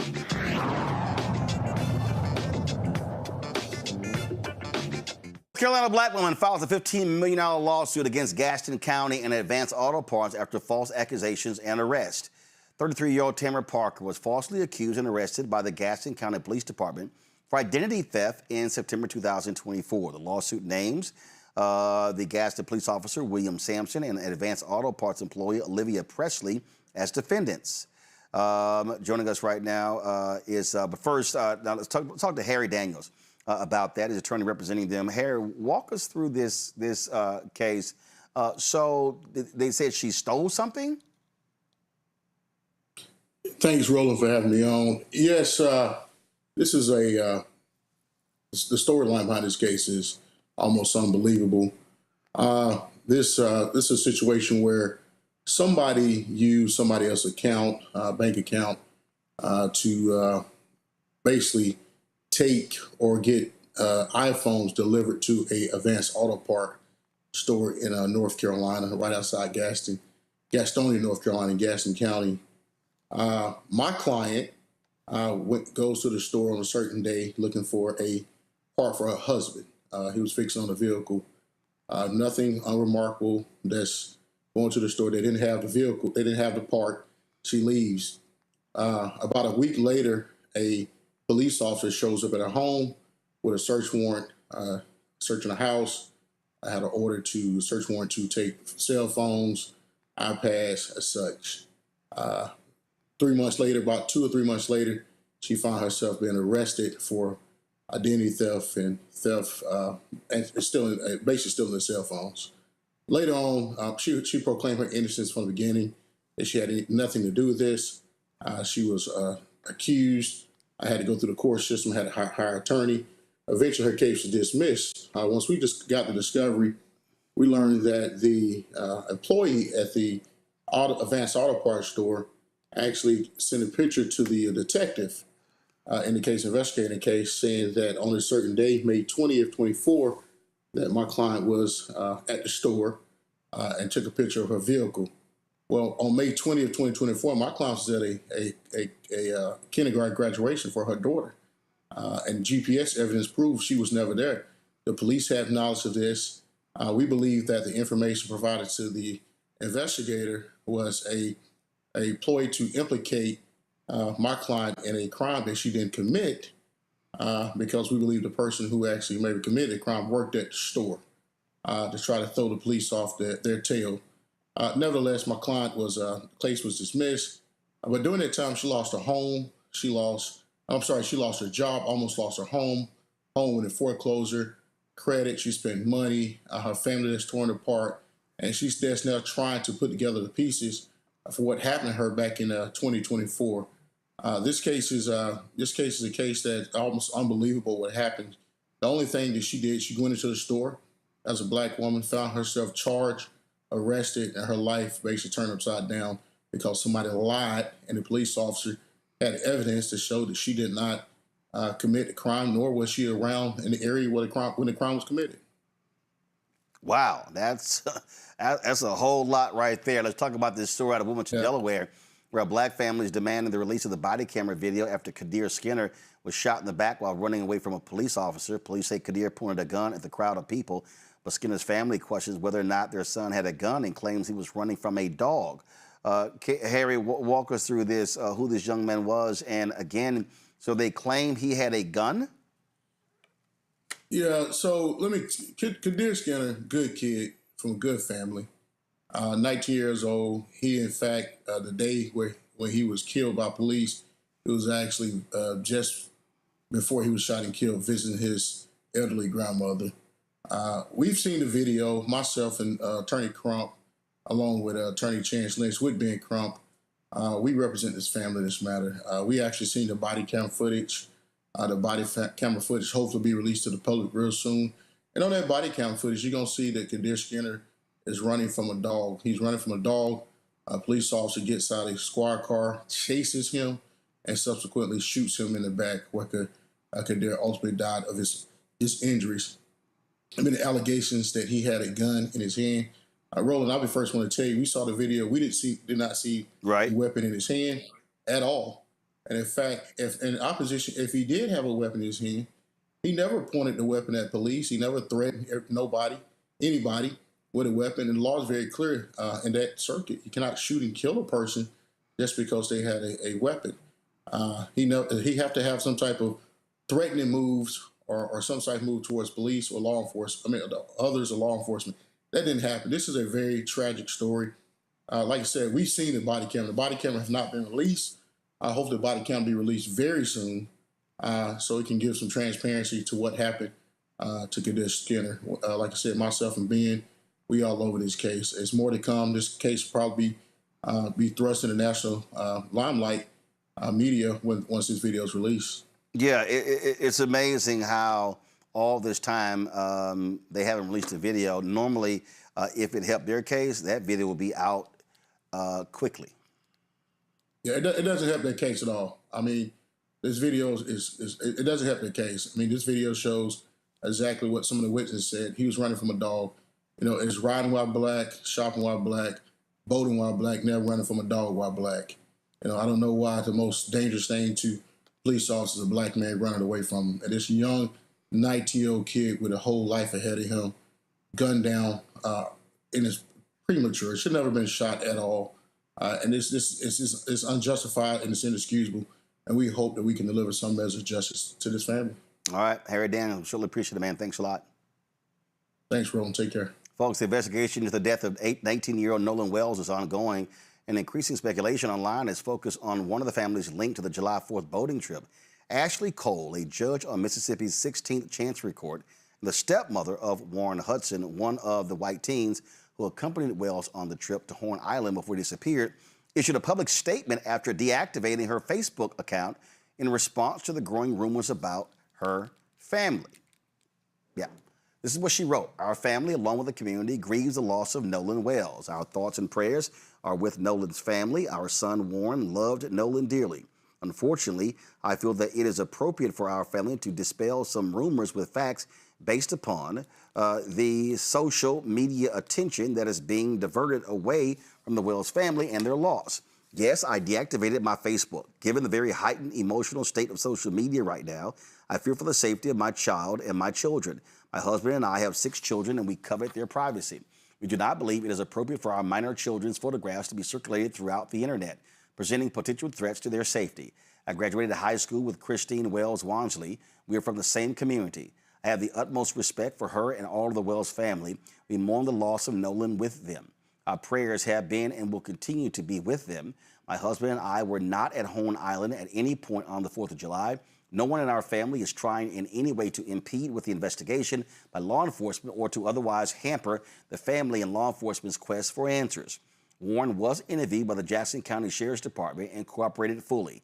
He saw Nolan last at around 3 p.m. on July 4th. They left around 4:30 p.m. when the boat was taking on water and they had an issue with the bilge pump. Nolan made a decision to stay on the island and return inland later with another group of friends. Yes, I am a judge. I also value transparency. I apologize if anyone was offended that I deleted my social media. There were no nefarious motivations in my deleting my social media. Social media has a lot of positives, but a whole lot of negatives. We live in a world of clickbaiting, sad but true. My family is hopeful that this information will help to redirect the attention to the Wells family, their grief, and their need for our community support.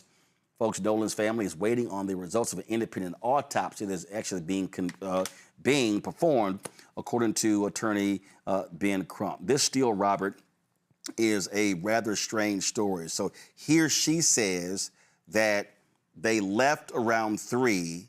Nolan chose to come back with another group of friends. Okay, where are those friends? And also, we've seen the social media video. There were a lot of boats in that area. If y'all have the video, play it, where they recorded Nolan arguing with several white male teens. Yeah, well, I think the issue to me people have, and to the judge's statement on social media that it has both positive and negatives, one of the positive is it makes it very hard for people to bullshit you. In 20, 30 years ago, something happens, you have to take someone's word for it. But in 2026, there's GPS location on nearly every phone. Any Gen Z is recording 24 hours a day, 7 days a week. There's a live stream. It's not just what people saw or what people said. It is about what is recorded. And I think one of the important things is going to be is police have already, anybody who watches First 48 knows that that initial period of time is what is important. Police should have interviewed every single one of those teens that were there. They should have subpoenaed the cell phones of all individuals involved to make sure they, not just that they had all video, but no videos were being deleted. We will probably never know how many different angles of what happened are recorded, and we probably don't have the ability to track those things down at this point in time. But to the judge's statement, she's only making things worse. She's only making things seem as if there's a bigger cover-up going on. I've had the same 5 best friends since freshman year of college. It's been 24 years. We've all been friends. I know where all of them are at any given time. And if one goes missing for any period of time, we will all come together like the Avengers to make sure I'm usually the person missing. But with that, this idea that nobody saw anything, nobody has any concept of what happens, I think is very unsettling to most people. And now there's a social media trend happening called Check on Your Brothers, where black men are literally walking up to black men who are the only black kids or black dudes in their social circle and just checking in with them to make sure they are okay and make sure they know that they are seen, that they're looked out for. And if anything happens, you have a brother around here who can help out. And I think it's important for us to reform this sense of community, this ability to communicate, because we've seen this happen too many times in recent years to the point that we can no longer say it's just a coincidence that so many times there's a group of people and the only black person is one who ends up dead. Here's why I'm confused, Rebecca. This is a News Nation story as they were looking for him. It says, Wells didn't have his cell phone when he went missing. His parents, Christine and Elmore Wansley, now have the phone. Okay, Rebecca, for the life of me, I don't know any Gen Z that is not always with a phone. I'm Gen X. My phone's always with me. They are never not on my person. And so it's like, okay, so if he decided to stay back with another group of friends, he wouldn't have his phone? Why would his phone go back with the first group of friends? That judge should have kept her mouth closed. Because here's the other thing. In addition to how we know how people are with phones, especially 18-year-olds, especially teenagers, we know that phone is basically glued to their hand. Like they literally do everything in life with their phone. They go to sleep with the phone in their hand. They shower with the phone in their hand. They go to school with the phone in their hand. Unfortunately, they be driving with the phone in their hand. Here's the other thing that we also know. If your child does not come back, and it's now getting dark, guess what's happening? Not only is that parent or those parents, those guardians calling law enforcement, they're also calling the parents and the kids that their child was with. So you mean to tell me, this is what my assumption is, you mean to tell me that a mother is calling around trying to figure out where her son is, but no one calls the police?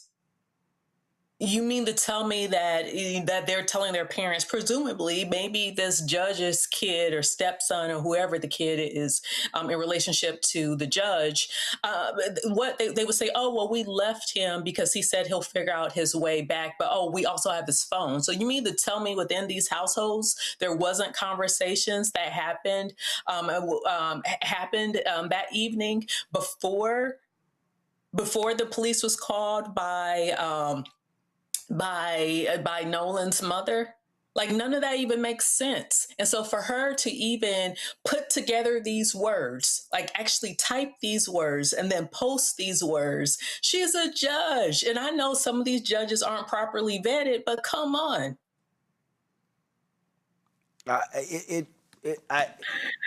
All of this is baffling to me, Joy. And again, I'm just going to start with, if a person decides to stay back, they don't let you take their cell phone. A young person is taking pictures, taking videos, all that sort of stuff along those lines. How does the phone get separated from the kid? I don't know. Listen, I unfortunately disagree with some of my co-panelists here. I don't think there was anything wrong with what this mother said, and she chose to say she was going to get off social media. Hell, I've gotten off social media when things get too hot. So I don't really have an issue with that. We don't know her son's involvement, what to the extent. We don't know anything. What we do know is it's suspicious. We do know that. I agree with you, Roland. I think it's very unusual that a young person, any person, would be separated from their phone, especially if they were that far out, right? That just feels unusual to us. The investigators are getting a lot of information right now.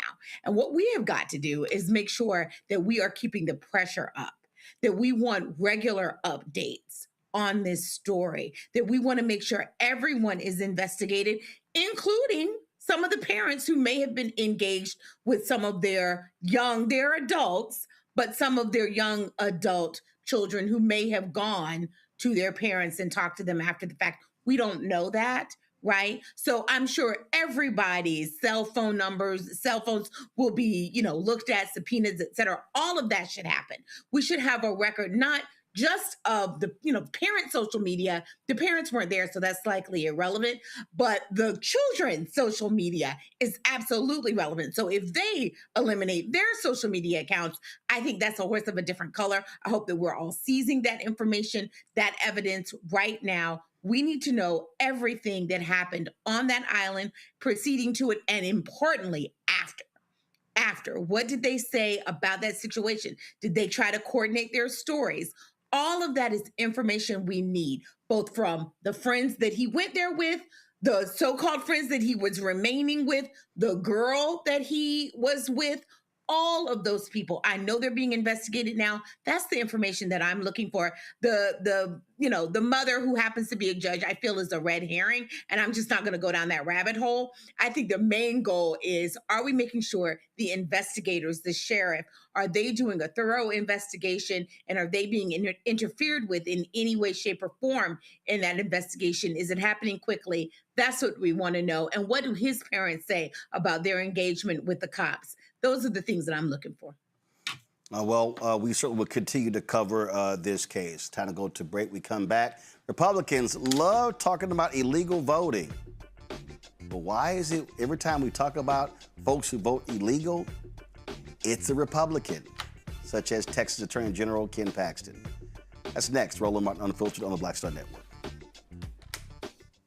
All right, folks, let me tell you about Chapter. Now, if you're on Medicare or about to be, the system is not set up to work for you. Too much fine print, too many plans, and too many people making money off of your confusion. And look, we're used to this. We're no strangers to systems that don't have our best interests at heart. But we don't have to accept it when it comes to Medicare. That's why I'm telling you about Chapter. Their advisors are independent and honest. In fact, they're the only Medicare advisors that compare every plan nationwide. And they're focused on one thing: what works for you. If there's a better plan out there, they'll find it. If you're already in the right one, they'll tell you that too. There are no games. Just last year, people who switched with Chapter saved an average of $1,100. It's 20 minutes and a real person. It's completely free. My parents actually have already called. My mom sent me a text. Folks, give Chapter a call at 724-264-8281, 724-264-8281, and connect with someone you can trust. Folks, these are the kind of services that we need for our audience here at Roland Martin Unfiltered and the Black Star Network. So call Chapter right now, 724-264-8281. I'm Ryan Wilson, CEO and co-founder of The Gathering Spot, and you're watching Roland Martin Unfiltered on the Black Star Network. Folks, crusading MAGA firebrand Texas Attorney General Ken Paxton, who built a career hunting down so-called voter fraud, may have committed some of his own 6 times. The 63-year-old is the convict-in-chief's pick for the United States Senate seat. He beat, of course, incumbent John Cornyn. Well, Paxton appears to have cast ballots in 6 elections over the past 2 years using an address where he no longer lives. Since February, Paxton has voted twice in Gaston County, once in the March Republican primary and once in May's runoff, in which he won the GOP nomination. Paxton's own office wrote the rules he appears to have broken. Just 2 weeks before this year's primary, he unveiled a voter fraud tip line, stating that, quote, "It is illegal to misrepresent your residence on election records." The alleged offense is not minor. Voting while ineligible is a second-degree felony in Texas. The crime is punishable by up to 20 years in prison and a $10,000 fine. Now, see, the court, this is quite interesting because the Tarrant County district attorney who's up for re-election, who we need to be voting out. Black people, you should be mobilizing your ass off in Tarrant County. 9 years later, this man is still trying to put Crystal Mason in prison for voting in an election where her vote was not even counted. That's what's going on. But we can show numerous examples. We could just run a whole list of examples, Robert, of Republicans breaking voting laws while complaining about voter fraud. Look, this is what we talked about earlier with Trump. Whenever they are talking about something, they are telling on themselves. And they're talking about voter fraud, they're committing voter fraud. And they're talking about welfare queens. They're stealing a whole bunch of money and heading there, they're welfare queens. They're talking about corruption. They're the corrupt ones. They do this great thing. You talked about it a little bit earlier, and I think we have to dive into it. The fact that Republicans are so much better with messaging, message discipline, and also continuing to push it out there. Donald Trump has shown us the blueprint. If you say anything often enough, people will just roll with it. We know that the election in 2020 wasn't stolen, but if you say it every single day for 6 years, people will start believing it. We all know that the economic numbers are cooked, but even just today at NATO, he was talking about how great the U.S. economy was. We know that Donald Trump lost the war in Iran and had to surrender to the Ayatollah. Today, he was talking as if he won. The thing about Republicans is they have figured out how to run politics without shame. There's no sense of moral. There's no floor to what they will do. And because of that, you have to treat them as such. They are 100% nihilistic. They are 100% results driven. And as you have seen, they are fighting for sheer and unbridled power. And it does not matter how they get there. So they don't care if they have to lie, steal, cheat, hook, or crook. they will do what it takes to win. And when you're fighting somebody like that, you can either do the Michelle Obama and say, when they go low, we go high, or you can simply say, we are in a brass knuckle knife fight, and I got to take my shirt off and swing around my head like a helicopter because it's time to get in here, make sure we make things happen. And I think we might be into the knife fighter point of politics when you're dealing with people like Ken Paxton, Donald Trump, and people who are literally willing to say and do anything to maintain political power. Joy? That is absolutely correct. I mean, we are in a literally a gunfight. We cannot bring biodegradable straws. We have got to show up in full force using every commentary pathway at our disposal. This is a man who's talked about voter fraud, is committing voter fraud. This is a man who talked about family values. He's not divorced. He's out and about everywhere on social media with his mistress. This is a woman whose wife doesn't even want to have anything to do with him. This is an unacceptable person. He is not fit for the United States Senate. So just as we're talking about, our guy in Maine, we also have to be talking about him. These are people who are lowlives, and they don't deserve the distinction of being a United States senator. And we have to be able to say it. And so even as we may have our issues with some things surrounding James Tallarico, we do have to shift off talking about him and start talking about Paxton.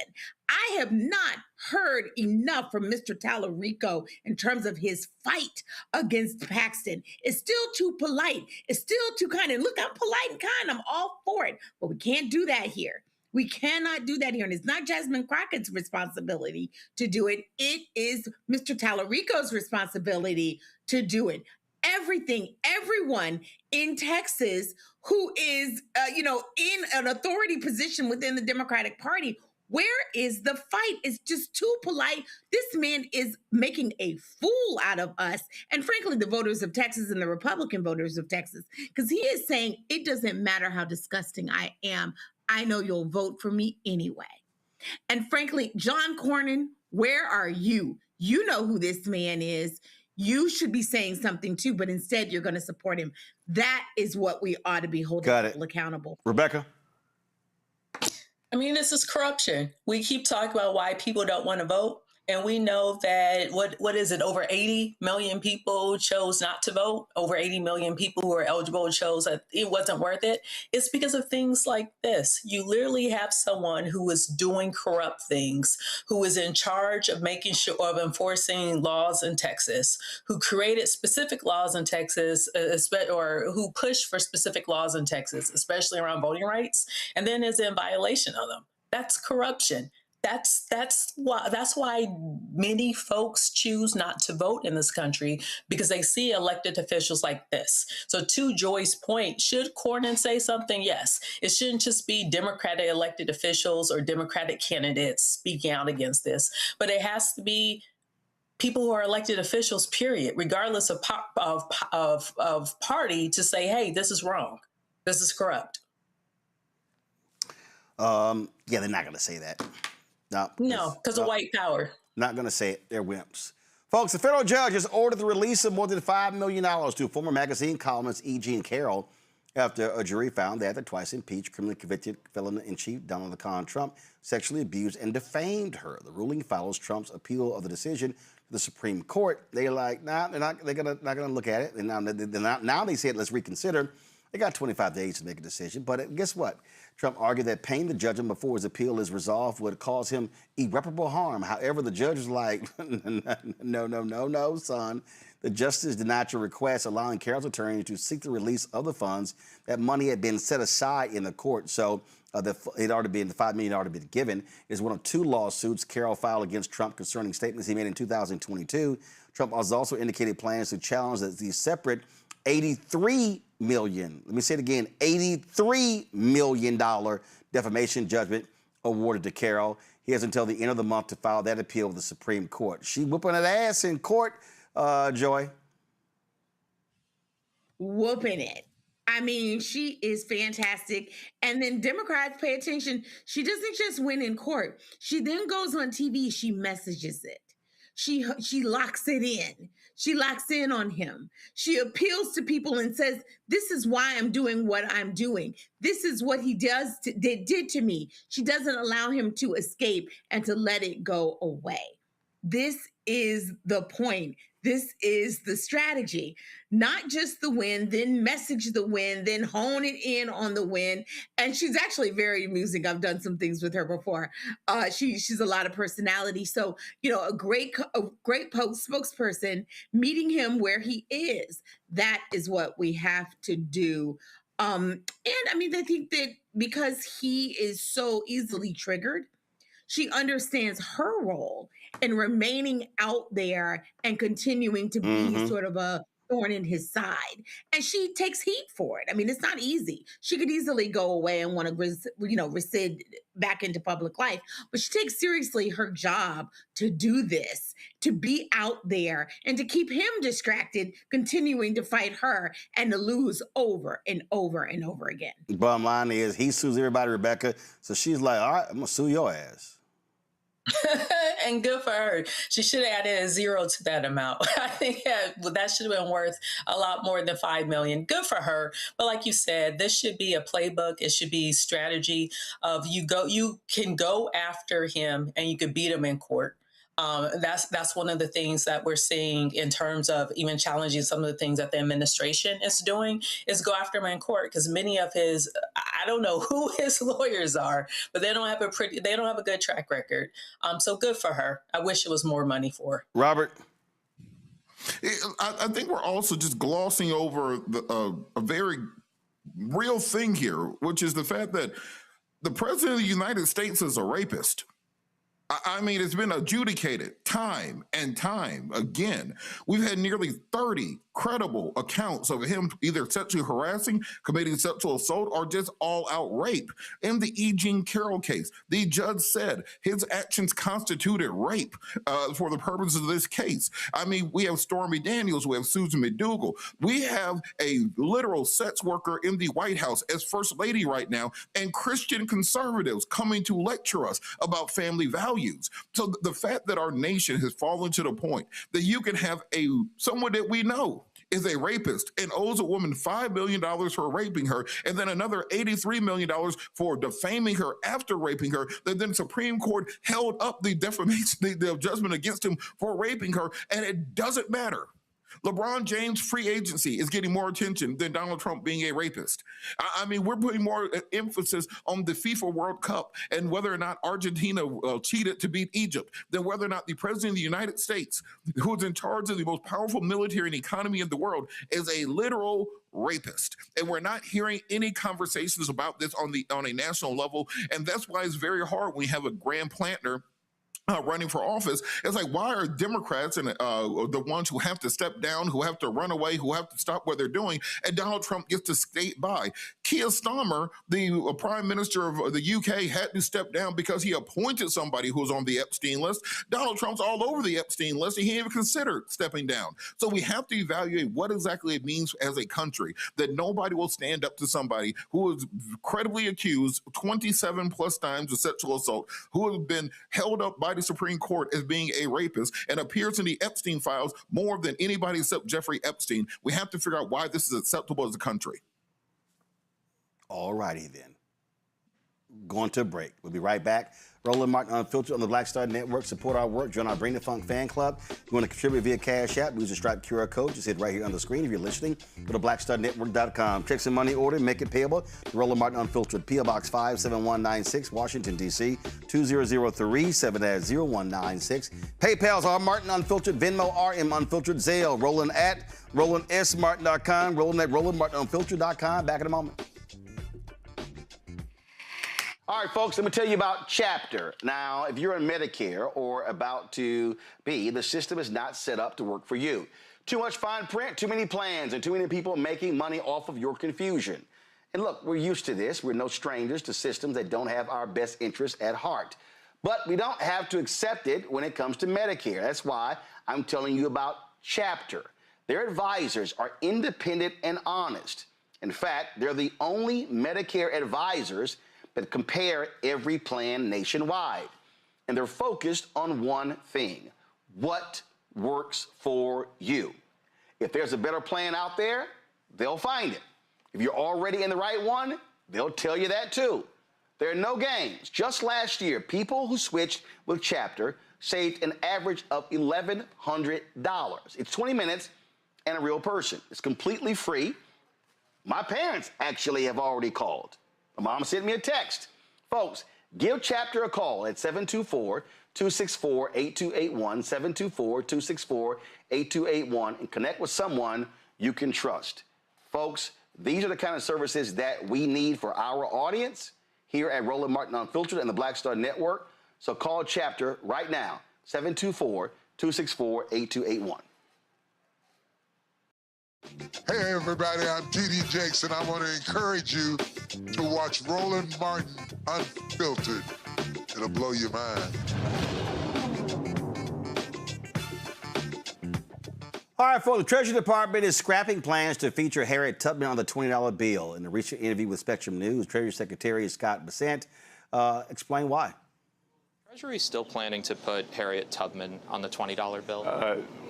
We are not at present. And can you explain, I guess, the difference? I was at your briefing, I think, a month or two ago when you held up the $250 bill with the president. Why are those on different tracks? Well, of course, first of all, the 250 requires an act of Congress because you can't have a living person, and it was to commit for the 250th anniversary. For us to change on an existing bill, whether it's a 1 through 100, takes many years in advance. Folks, Ohio Congresswoman Joyce Beatty released a statement regarding this decision. She said, in all my years, I've never seen an administration so hell-bent on erasing black excellence from American history.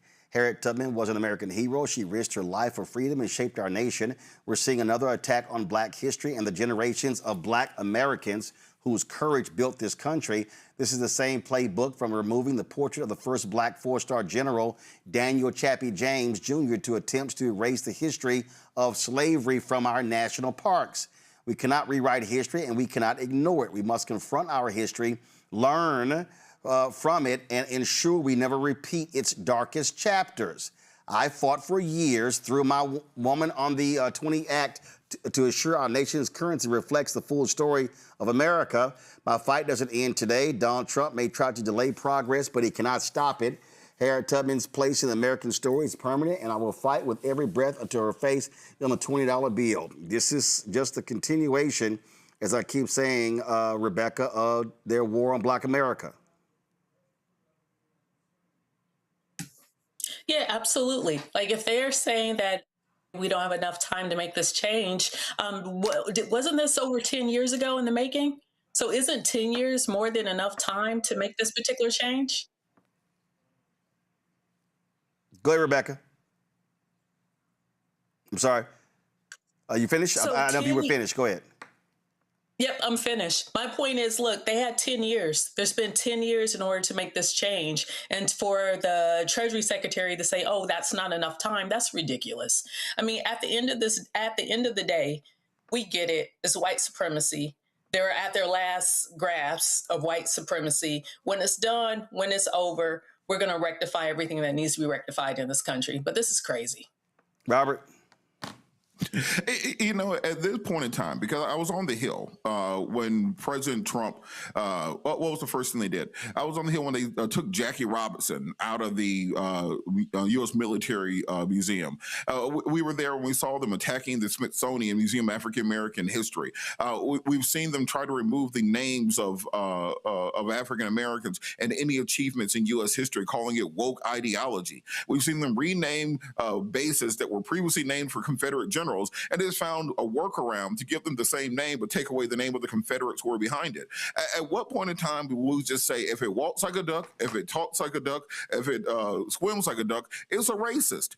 And there's no point in trying to call out the hypocrisy among these things. You're not going to change the hearts and minds of white supremacists. We've been trying to do it for 200 years in this country. They just keep regenerating. We remember about 20 years ago, I think Oprah said, you know, America won't change until a lot of old racists die out. No, all that happens is a new generation gets re-radicalized. You have a generation of groypers and Proud Boys, etc., just to replenish the stocks. So what we need to make sure of right now is, instead of fighting back against what they do point by point and step by step, ensure that if we take back the House in 2026 and we take back the Senate and we take back the White House in 28, that at the minute that Democratic president sits down on the desk on January the 20th, 2029, we have a stack of black legislation that we want signed into law immediately. The same way that President Trump did his first 100 days, I need a different piece of black legislation signed 2 times a day for 100 days and passed directly through the Congress, no questions asked. I don't want to hear anything about a bipartisan committee, etc., because until we put these things into law, unassailable, unrepealable, except for by an act of Congress, we will keep seeing these things happen and we will be erased from history. Joy. That's absolutely right. Sometimes I'm like, Scott Besson, you're a minority in this administration. They hate you almost as much as they hate the rest of us. You ought to be ashamed of yourself, continuing to co-sign on their foolishness. The real question we ought to be asking for him is, what is he doing to ensure full employment of all of our citizens, including Black women? That was the question he got when he testified on the Hill. And he said he was going to be following up. I believe it was Ayanna Pressley who asked him that question. He said he was going to be following up. I have not heard the follow-up.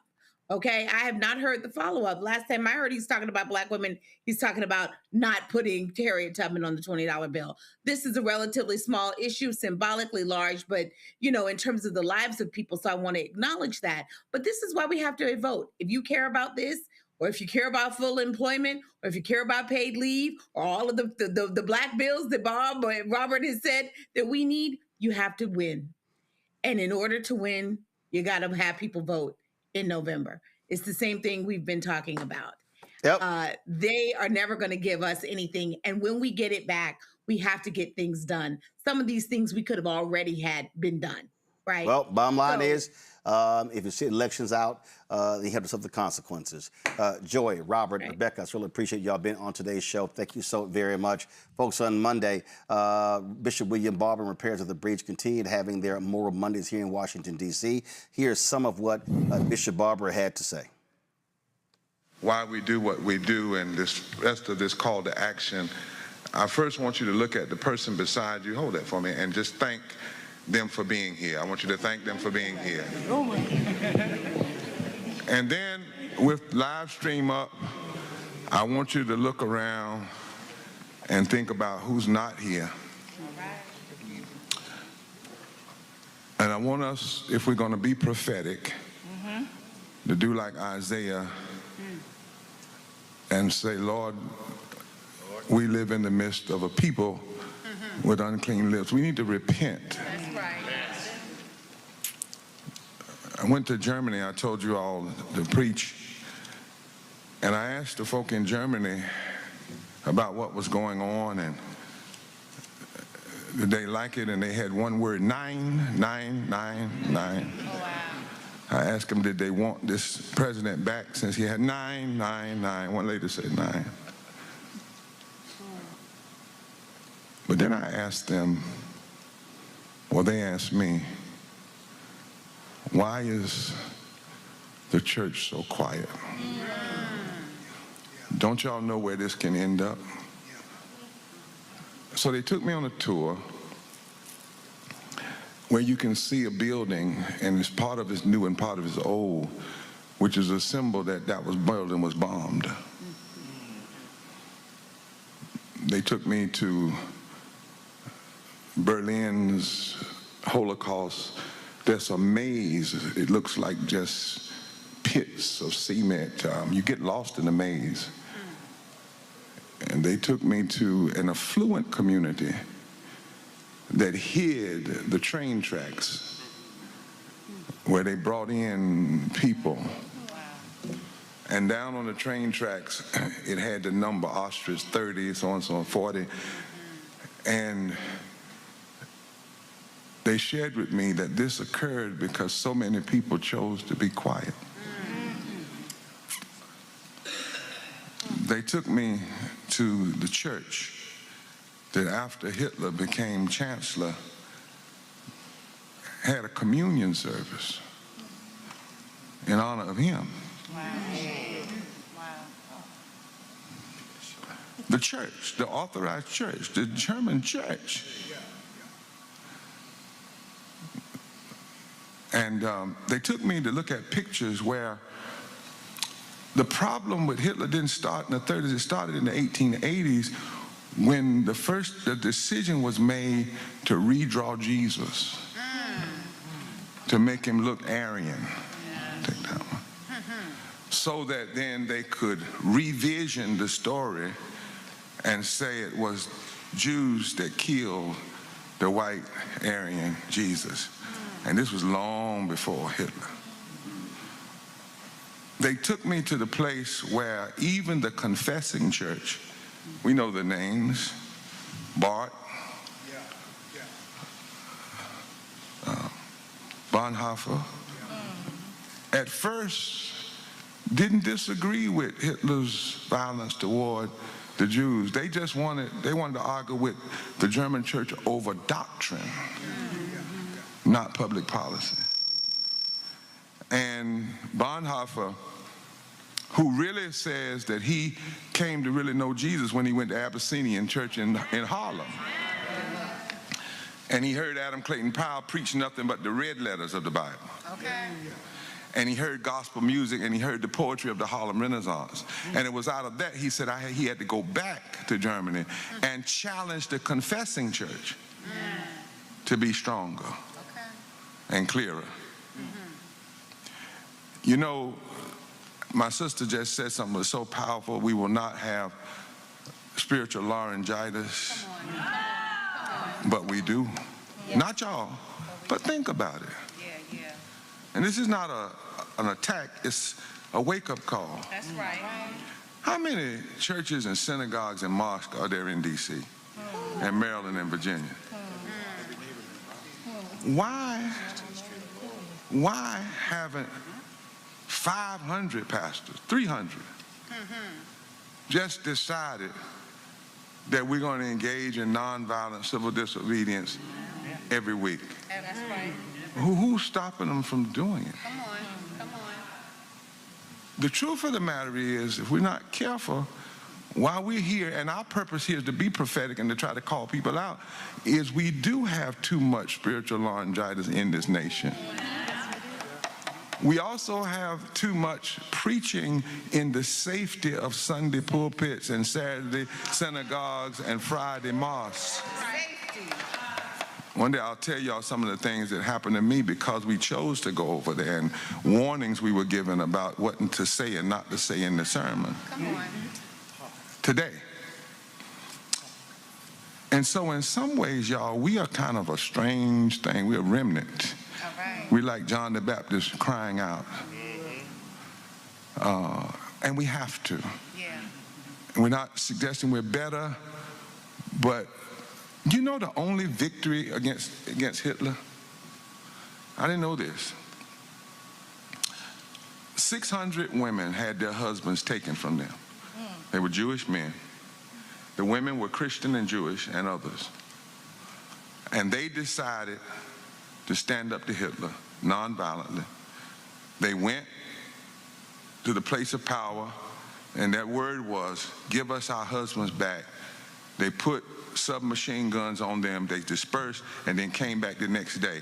And it is the only successful action, because after, I think, 30 days, the Nazis relented and gave them their husbands back. Wow. But the question in Germany about that is, what if we had all stood up? Come on. Well. They don't even like you to celebrate the fact that the 600 stood up. They have a deeper question. They said, what if we all had stood up? Then maybe we wouldn't have seen not 6 million, but 11 million. That's another thing we learned about. The numbers are wrong, just like the numbers about slavery. It was 100 million.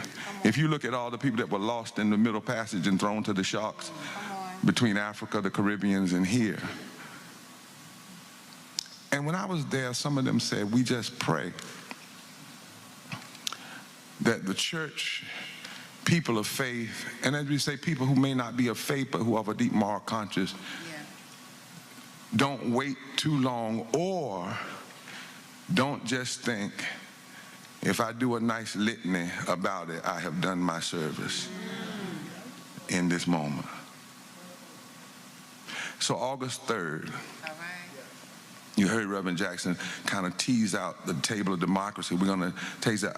I'm really asking our last one here, August 3rd, that everybody, what if we could get just 50 churches that said they'll send 50 members and the other Mondays around the country.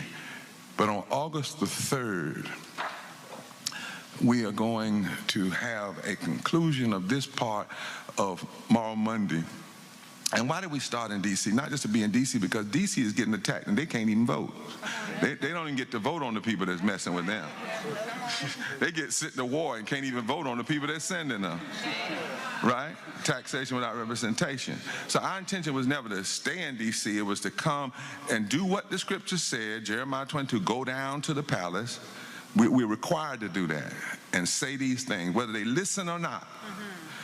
But on August 3rd, we want to have a large day of repentance and call to action.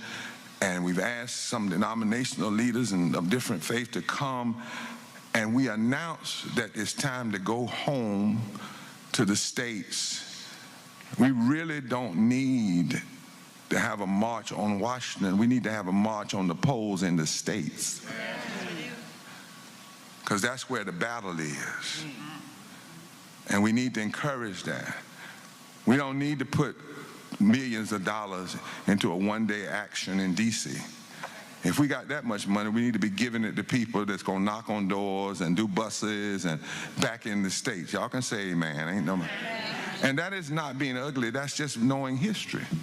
See, because if you understand, they only marched on Washington one time, and then they had a piece of legislation that they were trying to pass. That's right. Yep. You don't just march on Washington. And there were 600 actions going on around the country in '63. People had been killed in Birmingham, dogs that Mega Evers. There was a whole lot of things that were going on. And when the call was made, by the way, it was on the same day that Emmett Till had been killed, August 28th. And it was because they knew that Strom Thurmond and others were going to put up a filibuster against the piece of legislation that Kennedy had announced, but they also knew that if they didn't put pressure, Kennedy was going to say he would do the Civil Rights Act and then back off. And they knew it was going to be filibuster, and they knew it was going to be cut. You know, the Civil Rights Act was diminished. That's why they had to call for the Voting Rights Act of '65, because the Civil Rights Act of '64 was gutted so bad by the time it got the full vote. So the purpose of the March on Washington, which wasn't just black folk, it was black and white and union and labor, was to drive this piece of legislation. It wasn't a fellowship. It had a purpose. It had a vision. Go back and read what, help me say it, Clinton Wright, Bayard Rustin, I always say it Bayard, but it's Bayard Rustin, and he read the agenda. He said, we want to raise the minimum wage to 75 cents and index it with inflation, which if they had done that, the minimum wage would be $20 an hour today. That was supposed to be in that Civil Rights Act. And he went down a list. It was not just a march because they were mad with the president. In fact, they were actually at that time fairly happy with the current president, but they knew they had work to do and they had an agenda, which is why at the end of the speech, which was not named I Have a Dream, the speech was Normalcy Never Again. And Julian Bond talks about in his book, It's Time to Teach, how there was a deal cut that if some people said the wrong thing, there was a person that was supposed to pull the plug so that the mics wouldn't work. And they cut John Lewis's speech because they said it was too radical. The egos almost got in the way, and A. Philip Randolph had to calm that down. Originally, the March on Washington was supposed to be in 2 days, marching around D.C., around the Capitol, became one. The unions got involved. But the speech was Normalcy Never Again. There was a march before the March on Washington in Detroit. where actually the I Have a Dream portion of the speech was much longer than what happened here in D.C. I'm teaching because it's an audience, to the audience out there and in here as well. And at the end, Dr. King said, go back. Go read it sometime to Louisiana. Go back to Alabama. He also, in his I Have a Dream portion, began to show with rhetoric how the real fight was in the state. He said, down in Alabama, with the governors whose lips are dripping with the words of interposition and nullification. He named that D.C. was not a one-time, it was a specific purpose, and to go back because the real battle was a state, and it was not an election year. The strategy of the civil rights movement is they never had mass gatherings in election year. In election year, they focused their attention at the state. All right.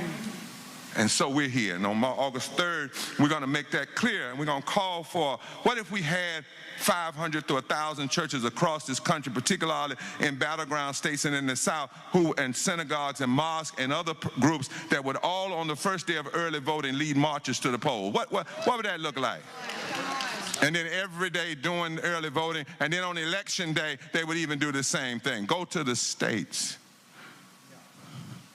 August 3rd, somebody say August 3rd. August 3rd. Now the problem with what I just said, that was the Spirit saying, say that there's none of that's written. Come on now, that's all right.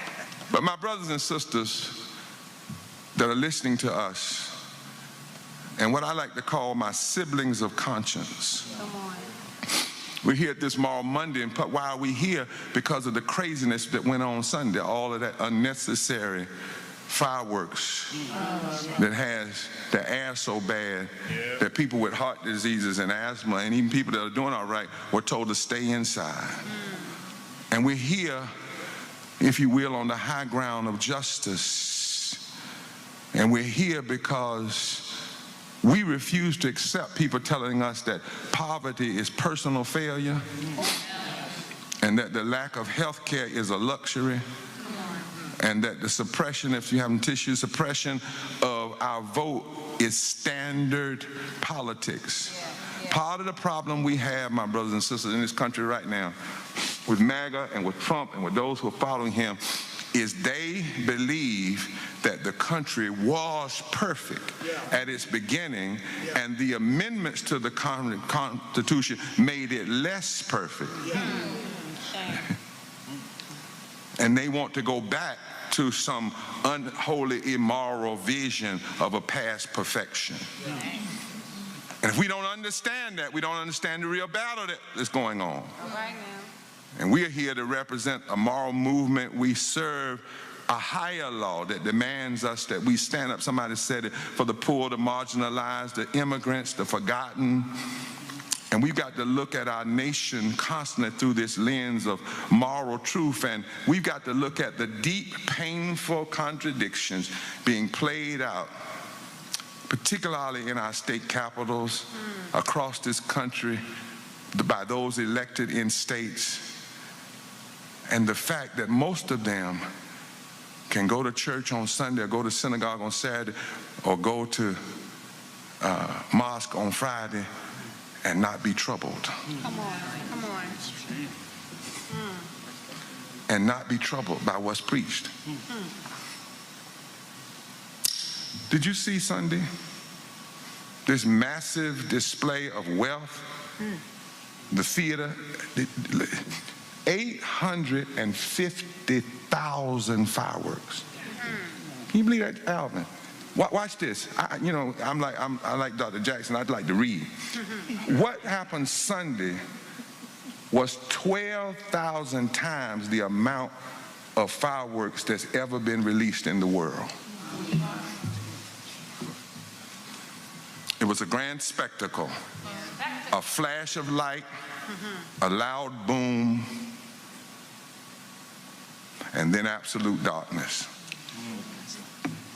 And here we are at this public pulpit. We had to come inside because of that. And we've got to ask a question. We've got to help this nation ask a question. That's why we're live streaming everywhere. We're trying to get people to talk. What sense does it make?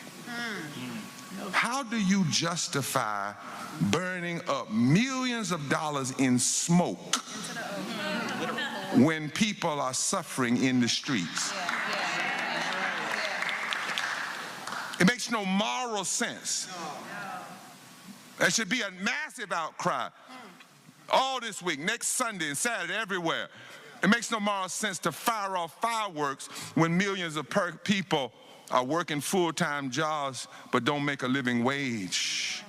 It makes no moral sense to celebrate freedom with expensive explosions when families are choosing between buying groceries and buying life-saving medication because they had basic health care snatched from them. It makes no moral sense to fund a temporary show while our schools are underfunded. Folks, if you want to catch the full speech of Bishop William Barber, go to our YouTube channel and you can check it out. Just click live and you'll see the Moral Mondays that took place on Monday this year from D.C. He spoke with a number of other speakers, and so you definitely want to check that out. Folks, that's it for today's show. Thank you so very much for joining us. Do us a favor. Y'all been slacking on YouTube. 898 likes. Y'all, how we not at 1,000? Okay, that makes no sense. So y'all need to hurry up. We need 101 likes to hit 1,000. We should have 1,000 every single day. All right, so go ahead and get that done. If y'all want to contribute, join our Bring the Funk fan club. The goal is to get 20,000 of our fans contributing on average $50 each a year. That's $4.19 a month, 13 cents a day. It goes to support this show and the other shows of the network. It defrays our expenses. Again, we don't have millionaires and billionaires cutting us checks, and so your support is crucial. And so we've got, we've had 48,000 donors. I'm going to get the actual updated number. I'll have it for you tomorrow. But let's hit 50,000 donors by our 8th anniversary, September 4th, 2018. All right, so do me a favor, folks.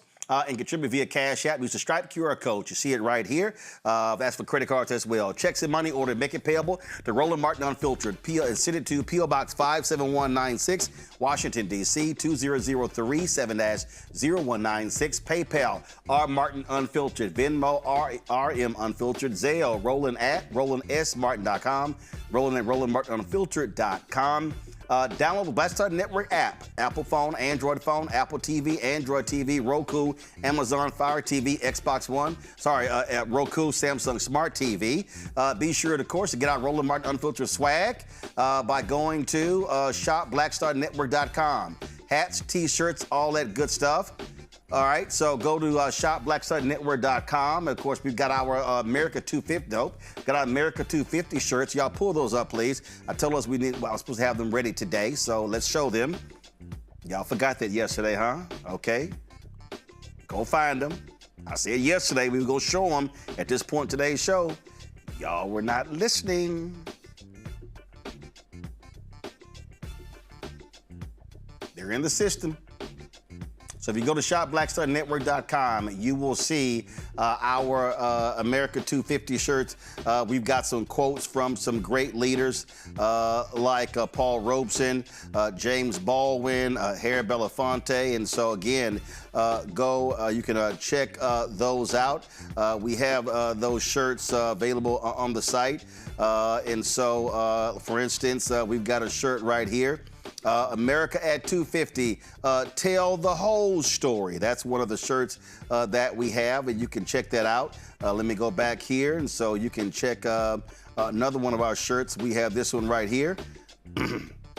Of course, this is James Baldwin. I love America more than any other country in this world, and exactly for this reason, I insist on the right to criticize her perpetually. And so, Candy, y'all supposed to have America 250 on that shirt, so that's not right. So let's be sure to upload the correct shirt. And so those shirts, the James Baldwin quote, the Paul Robeson quote, the Harry Belafonte quote, those should have America 250 on the top and the quote beneath it. This is Paul Robeson. This is our home and this is our country. Beneath its soil lie bones of our fathers. For it, some of them fought, bled, and died. Here we were born and here we will stay. And so I don't give a damn what Donald Trump has to say. So go to shopblackstarnetwork.com for our shirts. Folks, also support our black-owned companies. We got more than 50 companies on our marketplace. And so if you go there, you'll see all of the different black-owned products. All these products that you see in our studio, all of these products right here are available at shopblackstarnetwork.com. We should have a tight shot, one of the cameras. So all those products, y'all name them. We got puzzles and backpacks and sauces and all sort of stuff. All of that's available at shopblackstarnetwork.com. So please check it out. All right, folks, that's it. I appreciate it. I'll see y'all tomorrow right here, Roland Martin Unfiltered on the Black Star Network. Oh, shout out, I'm wearing North Carolina A&T today. So, of course, it was founded in 1891, so I'm representing. I'm a Texas A&M Aggie. Well, I'm rocking the North Carolina A&T Aggie shirt today. All right, I'll see y'all tomorrow. Holla!